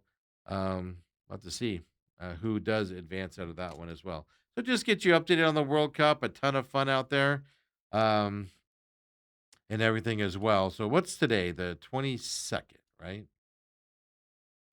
So today, Argentina and Austria, 10 a.m. our time is battling it out there. France versus Iraq at 2 p.m. our time. Norway and Senegal later on today at 5 p.m. And then Jordan and Algeria at 8 p.m. tonight are the games on tap for today. Tomorrow, it's kind of the more exciting day. I think this is going to be a fun day tomorrow. Portugal, Uzbekistan at 10 a.m. tomorrow. Then you've got England and Ghana there tomorrow at 1 p.m. Panama, Croatia. After that at 4 p.m. and then 7 p.m. Colombia and Congo battling it out as well on that side. So there you go, your World Cup update. But here's the bigger point I wanted to make on the World Cup. You're seeing scores, big scores, right? You're seeing some ties like 2-2, 3-1. Egypt beat New Zealand yesterday. Spain 4-0 over Saudi Arabia. You're seeing the better teams, for the most part, dominating these other teams. The field expanded this year. Teams that normally wouldn't be in this tournament are in this tournament because they expanded the amount of people in. So you're seeing bigger blowouts. You're seeing teams struggle out there against the better team. Get used to it. That's what the NCAA tournament expansion is going to do. Yeah, you might have some exciting, play-in games. Those new games they added. Those might be exciting because you have mid-levels playing mid-levels. Those might be exciting games. But the second they advance on and play somebody better, they're going to get destroyed. College football playoffs. Yeah, you might have some competitive first-round college football playoff games when it expands to 24 teams. You might. But it's because you have lesser level teams playing each other. The second they get up there and play the better teams, it's going to be a blowout. Absolute blowout. Till you get to the end. This World Cup, now there's some competitive. I just went through the bracket groups for you. There's some brackets where you might see some surprises advance. There's some brackets that guys are going to have to fight Portugal. They're going to have to fight harder to get out of that group than they would have liked to. So you have some of those surprises.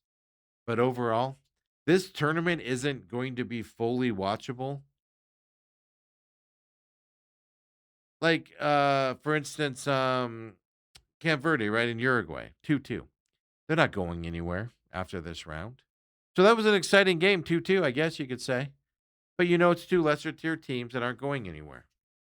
If they advance out of this round, they're going to be out right away pretty quickly. You're watching inferior teams play each other, so it makes it look like it's competitive. But you know it's coming. Once they play as Spain, Brazil, etc., they're going to get blown out. The U.S. has this problem.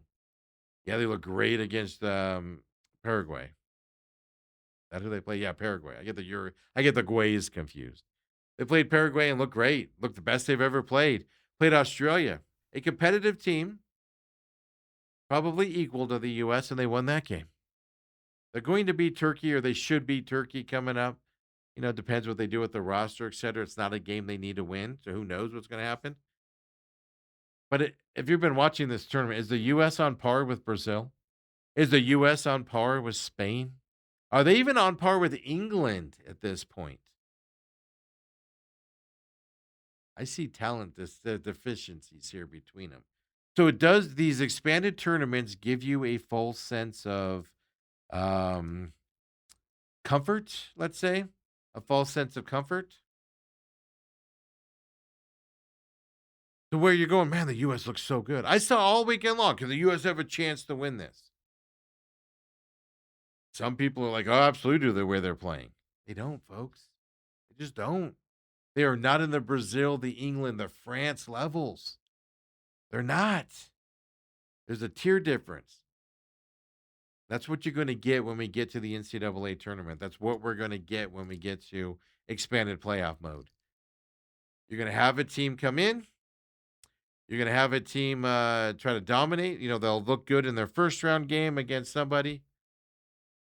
Then all of a sudden now they'll be playing like a Texas. They're going to get destroyed by 40 points. That's what you run into when you expand tournaments. And you're seeing it right here with the World Cup. That doesn't make it better. Same thing with the NCAA tournament. You're going to have some mid-majors battling it out in that expanded tournament. Okay. And then when they go and they play Kentucky or Duke, they're going to get destroyed. So you're going to get this false sense of, oh, this team's good, when they're really not. I'm not saying the U.S. team isn't good. I'm saying to beat the France's, Brazil's, whatever. That's a step up. That's a step up they're not at right now. I'd like to see them try to do it. I'd like to see them get to that point to do it. We'll see it next round. I think that'll be fantastic, but we'll have to pay attention to it. Ann says, my son's begging me to take him to a Rattlers game Said we're deciding between this weekend or July 11th. Okay, let's look at the schedule here. I know they got New Mexico this weekend. The Rattlers should win that, but that has the potential of being an absolute blowout on that. Tucson Sugar School's coming up. Like I said, that might be more of a playoff game. I'm not telling you what to do, Ann. Pick which one you'd like. If fits your schedule, etc. The Tucson game would be the better one to go to, probably. That might be for a playoff spot. That might be a playoff game that weekend. If you beat New Mexico this weekend, you go to San Diego and lose, that Tucson game could be not just a playoff game, but a positioning in the playoff game as well. So I don't know. That's something to keep in mind while you're looking at it. They're fun games to be at. Just that dominate. This team has so much talent, the Rattlers do. They're just not putting it together. Something's off. Something's clicking. It's not clicking. You can see it when you're there. You can see it now. I go watch all the games. I watch everything. I pay attention to them. I did not watch Saturday night's game because it was on that on overnight channel. I'm just not doing it. Same reason why I didn't watch the Friday night Diamondbacks game. I'm not buying Apple TV for a few games. I'm just not. Just not. I'm just tired of the nickel and diming with all these things. I already have Peacock. I already have Paramount Plus. I already have Netflix. For the love of God, spare us all. So no, Anna, just giving you a chance there, seeing what to see now. 6 p.m. on Saturday the 11th. I believe it's 6 p.m. this Saturday, so the time doesn't matter. It just goes off of your schedule. I guess I would look at there as well. But if you're looking for competitive, they'll both be fun. Don't get me wrong. But if you're looking for competitiveness, I'd lean toward that Tucson game on the 11th over this week as well out there. So when you go, let us know. If you go to a Rattlers game, reach out. Hit us up at TME Sports Show. Quick little DM or tag us. Doesn't matter. We got time to come by and see you. Everybody thinks the media gets it. No, we sit in common area there. We can easily get to wherever to talk to you guys and meet up and all that good stuff out there. So when we come back, let's get into it. Let's finish up with your Arizona Diamondbacks. This is a huge series coming up against St. Louis. We'll tell you why. The injuries, all that. Taking Cabrera out early yesterday. Come on back, folks. Main event.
And we're back here. Main event, Monday edition, of course.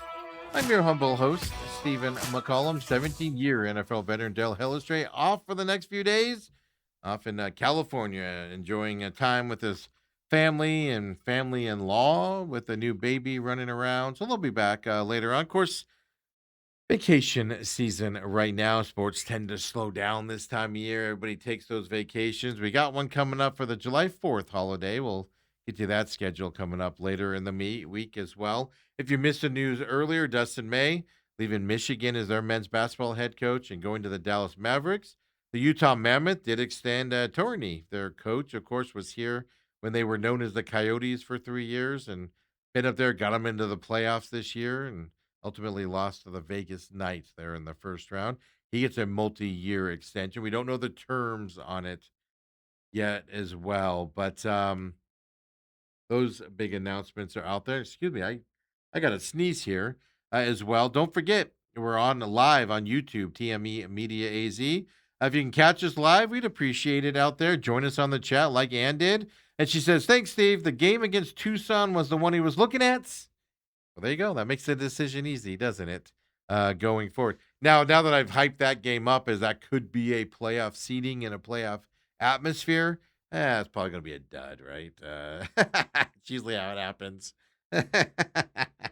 Usually how it happens when it comes up. But if you're looking at this weekend and that one, that's what I would pay attention to as well. It's going to be fantastic as they're wrapping up their season here and struggling as well. We're talking about the Rattlers. We talked about Gillespie earlier, Goodwin coming back to the Suns. Team-friendly deals here, culture fits, like what the Suns did with that as well. There, we talked to U.S. World Cup just a second ago. The Kachuk brothers are just going to Florida Panthers to beat up the league down there. But Florida's making moves to get better here this offseason in the NHL. I really like what they are doing. And don't forget, tonight, you baseball fans, I know the Diamondbacks are in St. Louis for a 4-game series. That first pitch is 4:45 tonight, if I do remember properly. Let me look that up here. 4:45 p.m. our time in St. Louis. I know that's going on, but right about the same time, 4 o'clock, College World Series, deciding game. North Carolina, Oklahoma. I do think North Carolina wins this game tonight and wins the championship.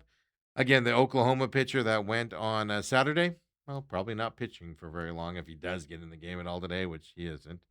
Yeah, I do think he's being out. I think that favors North Carolina, especially with their bats waking up yesterday with that big home run as well. I think North Carolina gets the win tonight. They are favorites going into it, but you do have the College World Series being crowned tonight as well.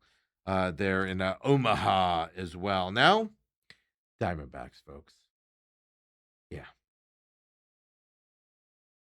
Lots of rash of injuries. If you didn't hear over the weekend, we'll get into all of that and everything. Lawler's on the IL. Soroka goes out of the game on Friday night, injured as well. Interesting enough, and I think I got this chronologically correct because it is hard for me to remember when these things happen because it just happens so often. It really does. Let's check in on Torrey. He talks about pitching injuries. I believe this was on a Friday, if I remember correctly. Let's listen to this clip and see which one it is. Could be Torrey on pitching injuries. We're trying to ask ourselves that question internally, and it's hard to say the reason why. I think it's been happening all over Major League Baseball. In my opinion, that's why we try to keep pitch counts down. I know that the older generations like that 140, 135 pitch range, the pitch count. I think we're just trying to protect our athletes. These guys are throwing the ball extremely hard. Their elbows, new elbows are fortified with bracing, not just new ligaments. And with being able to create more torque, will put more stress on other parts of your body, particularly the shoulder. So I don't know what that answer is. I just know that we're hyper aware of how to keep our athletes healthy here, and I'm going to hold that line. I know I take a beating from you guys about why I do things and how sometimes I do things a little bit outside of the box, but I might know information that you guys don't. I might have something in my pocket that's going to protect an athlete, but I'm always going to do right by the athlete's health. So, I'll look at myself and Nelly's usage. I've been looking back at the consistency of the pitch counts with the build-up. Would I have any responsibility in this? And I think everybody inside of that clubhouse should as well. But I think it's just today's athletes are very strong and built differently. And you're able to give a little bit different diagnosis today. You can get very specific. I don't know. I'm guessing.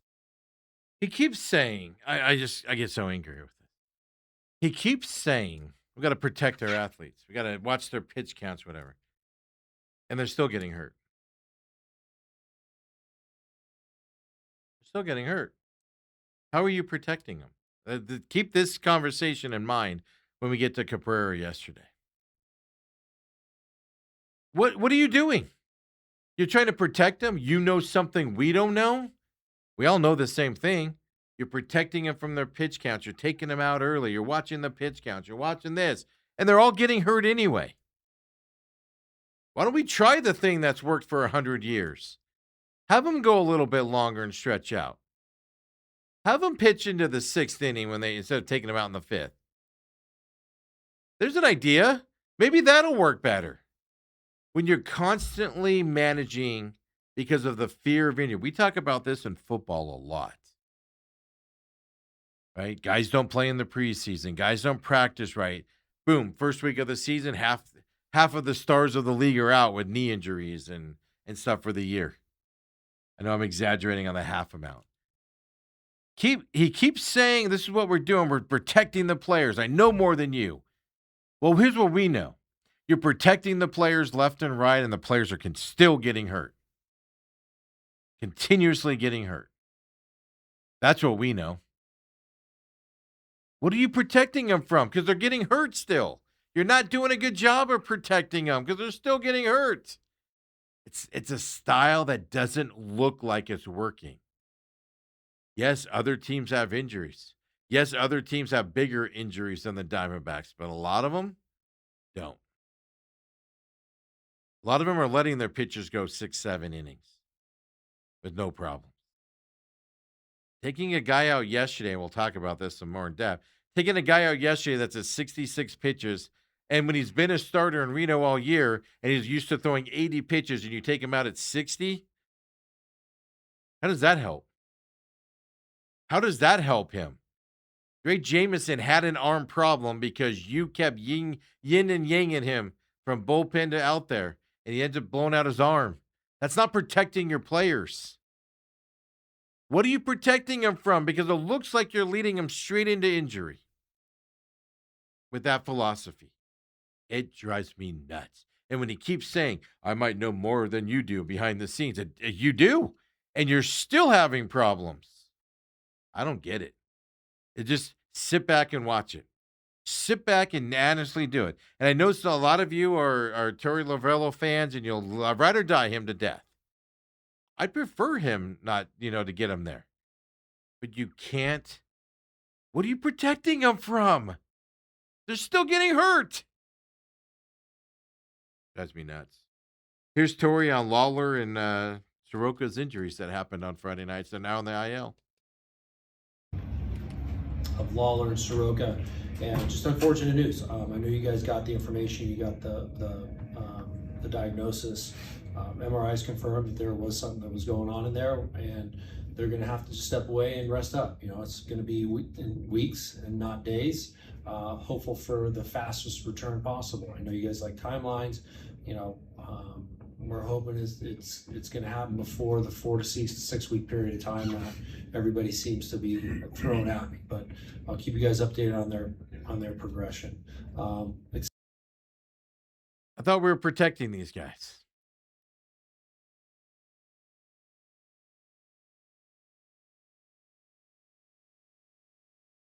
Where's the protection at? We're just seeing guys go left and right. Ryan Thompson down for the rest of the season, reportedly. His time frame leads up to the end of the season.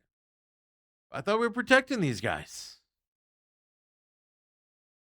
Dear God, I don't want you if Torey Lovello ever comes to me and says, I want to protect you, dear God, I'm running away. Running away. Faster than you've ever seen me run before. I used to be fast. I'm not anymore. I'm running the opposite direction. There's no protection. It's just constant injuries. Drives me nuts. And injuries happen. Don't get me wrong. It's this narrative of, I know more than you. We're protecting these guys. But you're not. They're getting injured. What are you protecting them from? If Soroka's going to get injured, Erod has an injury problem. What are we protecting him for? Let them go out there and do their jobs. Injuries happen. We have a big gallon issue. we got to talk about as well coming up here. But first, let's skip ahead here. Let's skip the Gallon conversation, move to the Cabrera issue. We were there yesterday, me, Ethan, and Ireland. We got to see Cabrera's first major league start. First of all, he's 24 years old. Worked his way up through the system. He has movement on a ball. That is amazing, folks. Now, keep in mind, first time they saw him, but he worked his way through the lineup and everything like that. He's got speed. He's a big dude. I was actually shocked at the size of him. Big dude. He's a starter in Reno, worked his way up there. It's got some nasty stuff out there. Confused the Twins for a little bit. Left the game with a 2-0 lead. Left it with a 2-0 lead. I thought pitched to Dandy. He should be one of the starting 5 pitchers, especially. We'll see what Kelly does tonight, but especially with Zach Gallen. I'd rather watch Cabrera go out there and find his way than watch Zach Gallen go back out there, to be honest with you. Coming up, we'll talk about Gallen here in a minute as well. But Cabrera goes out there yesterday, 60, it said 66 earlier. 62 pitches is what he threw yesterday. He was dealing. There was no issues with him whatsoever. Torrey got a spattering of booze when he walked out of the dugout to go get him there in the first inning of the 6th. Was it 1 out? Guy on first, I think it was. I'm not sure on the outs, but I know there's a guy on first. Torrey goes out. And he got a smattering of booze. And then, of course, it all turned to cheers for Cabrera as he walked off the mound because successful, absolutely successful first Major League Baseball start for the young kid. Absolutely spectacular start, I thought, as well. The offense let him down, right? Ends up not getting the win, not getting the decision at all because the defense, or excuse me, the bullpen ends up letting him down. But what's the explanation on why Cabrera only went 62 pitches? Keep in mind, folks, again, keep in mind, he's been a starter in Reno, used to pitching 80-something pitches a game down there. 62 pitches, and he didn't have any tough innings. He didn't have any innings where it was strenuous on him. He was pitching well. There was no reason to go get him out of there. Except for what, folks? We got to protect him. Emotional first start. What? Well, don't let me put words in Torrey's mouth. Here's Torey Lovello yesterday after the game on why they pulled a starting pitcher who was pitching well after 62 pitches. I know that's probably the easy thing to say right now. We mapped it out. It's a big emotional dump. It's his first big league start. We felt like 2 times around the lineup was going to give us the ability to win a baseball game if we were ahead. If the game was a little bit more out of reach from a lead standpoint, we would have probably gave him a little bit more rope. But we just felt like everything was stacked up for us to win this game with our bullpen. Yeah, and how'd that work out for you there, Tiger?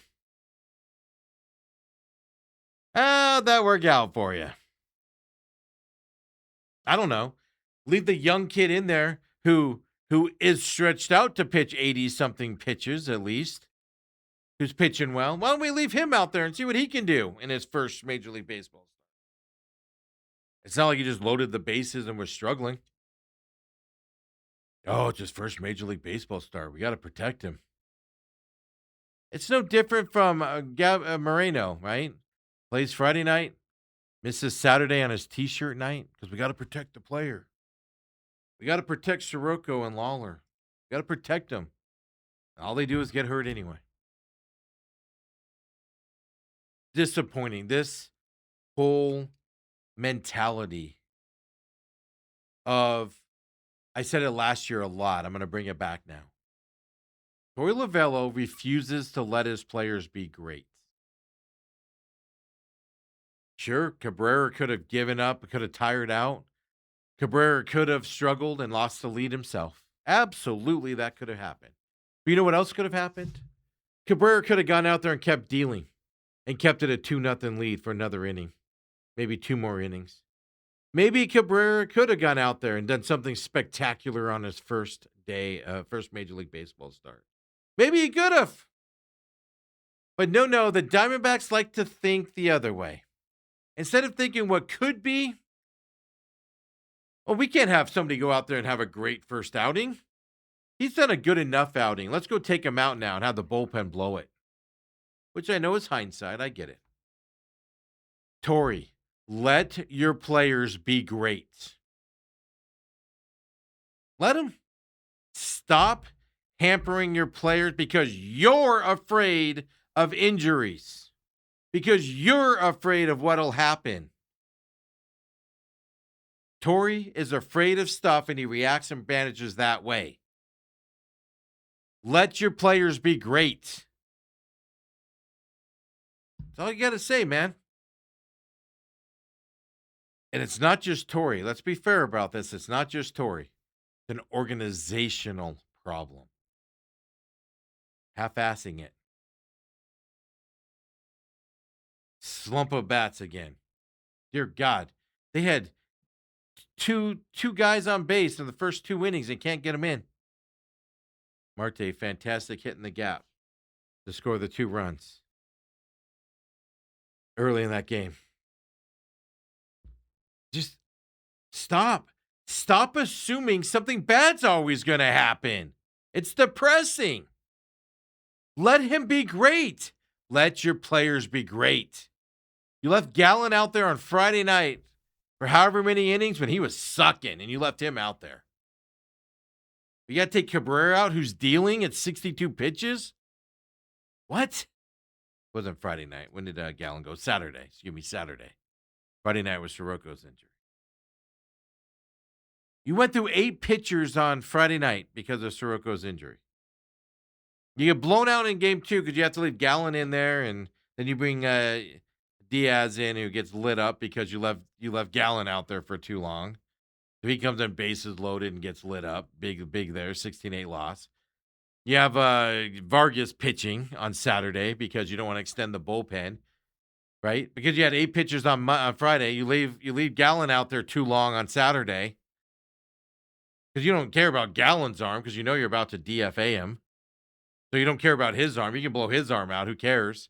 And then Sunday, you say all along you're going to protect the bullpen because you use 8 days and you don't have a day off until, what, July 2nd? So you have to leave him out there. And then what do? You go out there and get this kid after 62 pitches and he's dealing? Let your players find greatness. You're absolutely right, Tori. It might fail. It might turn ugly. He might give up a grand slam at some point and he might blow the game. You're absolutely right. Something bad might happen. He might be extra sore today if you put him to 80 pitches. He might be emotionally drained today because it was his first start, and he might be emotionally, drained today on that side. You're right, Tori. It might happen. It might all be true. But you're so worried about an injury happening. You're so worried about something negative happening. And then you leave Murillo in there as long as you did when he obviously was struggling. What? He's obviously struggling as a relief pitcher and you left him in there? You got to pull this kid after 62 when he's dealing because of what might happen? Because it was an exhausting day because it was his first start? And he is showing no sign of tiredness? It doesn't make sense. It makes 0 sense. When you manage out of fear of the bad happening, it's depressing. I'm at that game yesterday. Scoreboard looked fantastic. First time I saw it in person. The ribbons, amazing. Amazing ribbons. AC, a little warm in there yesterday at times. You could feel it coming down from the hallway up top. But in the ballpark, a little bit warm there. Food server's good. You know what the problem is? You leave depressed because your manager is constantly worried about something bad happening. He's literally like my grandma was. My grandma, love her to death, been gone from this world for a while. She always thought of the negative in the world of what bad stuff could happen. Oh, if you go there, this could happen. If you go there, this will happen. If you go to this place, this could happen. For the love of God, let your players be great, dude. Seriously. Stop hampering your players. That's all I'm asking. Don't know bad. On the other side of it, Zach Gallen's got to be DFA, doesn't he? Wouldn't you rather see Cabrera pitch? I know Fott, you can bring Fott back up. Again, Put him in the bullpen, didn't get stretched out, has to go to Reno, stretch out again. I'd rather see one of those two guys than Gallen ever again on the mound. Gallen's allowed 4 or more earned runs in 7 of his last 10 starts. You can't strike you very many people out anymore. Here's the thing. Russ Ortiz, actually, friend of the program. I know somebody who knows him really well. Been around him a few times in my life. Right? Remember how bad he was as a starting pitcher? He had a 5.88 ERA when they had to DFA him back in the day. Couldn't find anything right when he was here as a Diamondbacks pitcher. Zach Gallen has a worse ERA than he did. Zach Gallen's ERA right now is 6.10. Russ Ortiz had a 5.88 ERA when he was here. He got DFA'd after 3 starts or something. Andy Bennett's had a 5.87. Zach Gallen last year had a 5.60. Zach Gallen is worse this year than he was last year, folks. And he's still on this team. He's still on this team. And you mean to sit here and tell me you had to pull that kid yesterday and you got to protect these guys? Oh, we got to watch pitch counts. We got to protect these guys. I watch a lot of baseball. I see a lot of pitchers. It's pretty far into games nowadays. Except for one, the Diamondbacks. So Jordan Lawler's back on the 10-day injured list. Man, his hamstrings. How do we get those bad boys stretched out? Or do we just do what we did with Marte? Hey, no running, Marte. Your hamstrings are too tight. No running, no stealing bases. No, no stretching extra bases or anything. Keep it well. We go that mood with Jordan Lawler moving forward. Then, of course, Soroka, their strained left glute is what the injury ended up being after his MRI. So 15-day injured list. It's going to be longer than that. I know Lawler's probably going to be a month at least because he's got a history of coming back on his hamstring and then tearing it worse. You're going to want that to go out a little bit longer to make sure that's fully healed. Soroka, I don't know, but a glute for a pitcher? Was that a 6-week injury? 8-week injury? I don't know. But you got to let that obviously heal up a little bit as well. So from that side of things. But we got this Gallen issue out there, folks. Got to figure this out, man. One last thing here. Let's end on a positive note. 2 positive notes here for you. And then we'll, I tell you what, let's put out the wild card standings here first. I know we're going into overtime here today with my little rant there. I'll just let your players be great, man. It's not hard. You have the Cardinals for 4 starting today in St. Louis. It's going to be hot. It's going to be muggy. Now, Cardinals are 4-6 in their last 10, so they're not exactly world beaters right now. But they're 41-34. They're number 1 in the wild card standings now. Followed by the Phillies and the Cubs are all in the playoffs.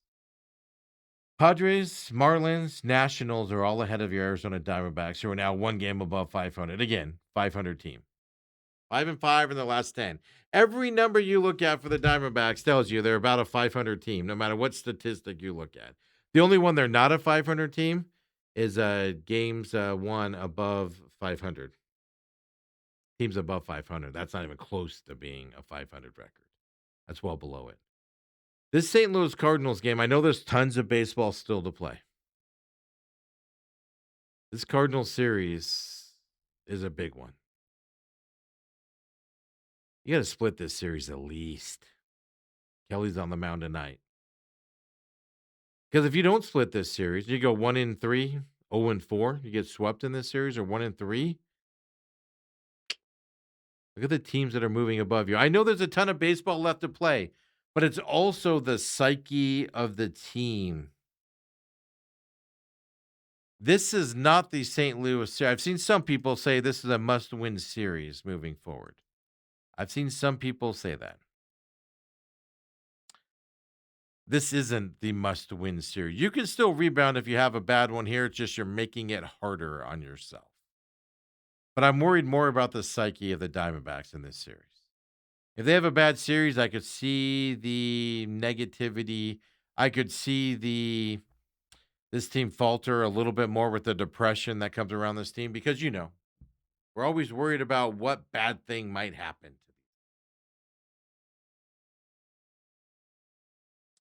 I don't when I watch the Pirates and Paul Skeens, I don't see them managing scared that something's going to happen to Paul.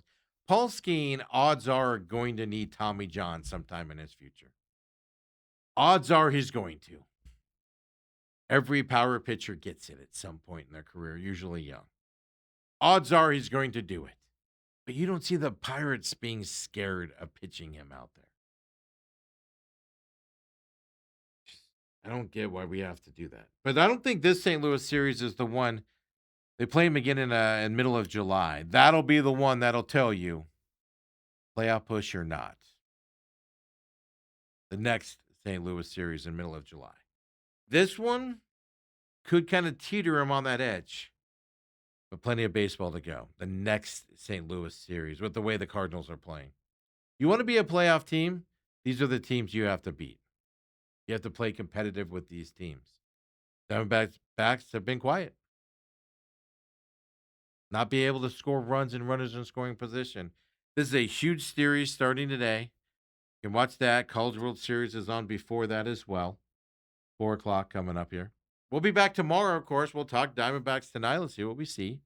But as we go, let's leave on something positive.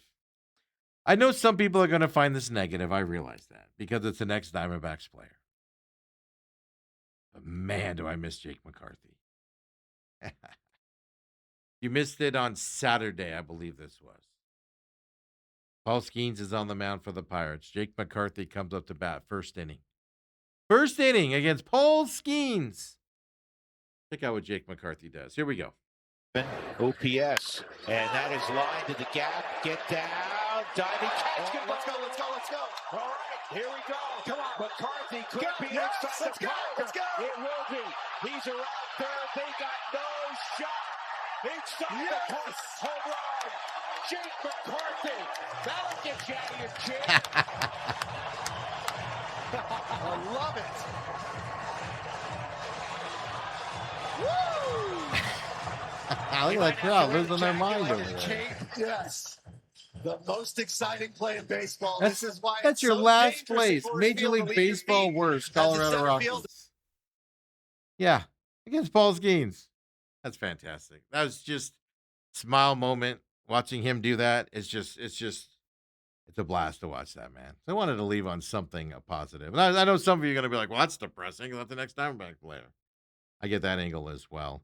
Ann says, as a D-backs fan, I would be happy if they just took the rest of the season to reset and figure it out for next year. I don't need playoffs this year because we won't go far anyway. Well, that's kind of been my opinion. Get these young guys up here. Get Cabrera up here. Let's see what he can do. Give him the experience now. You need a starting pitcher. Because Gallen's so bad. Did he show you anything yesterday that he doesn't get another start? Soroka comes up in what, 3 days, 2 days for his next start? It's Friday night. What are we doing with that rotation spot? Get the young guys up here. See what they can do. I'll tell you this. Most of the young guys that are coming up are performing, at least when they're here. Now you have to send some of them down to retool and come back up. But it's also more exciting baseball. I watched body language of players yesterday. I watched movement of players. A lot of this organization is putting a lot of stuff on the young guys.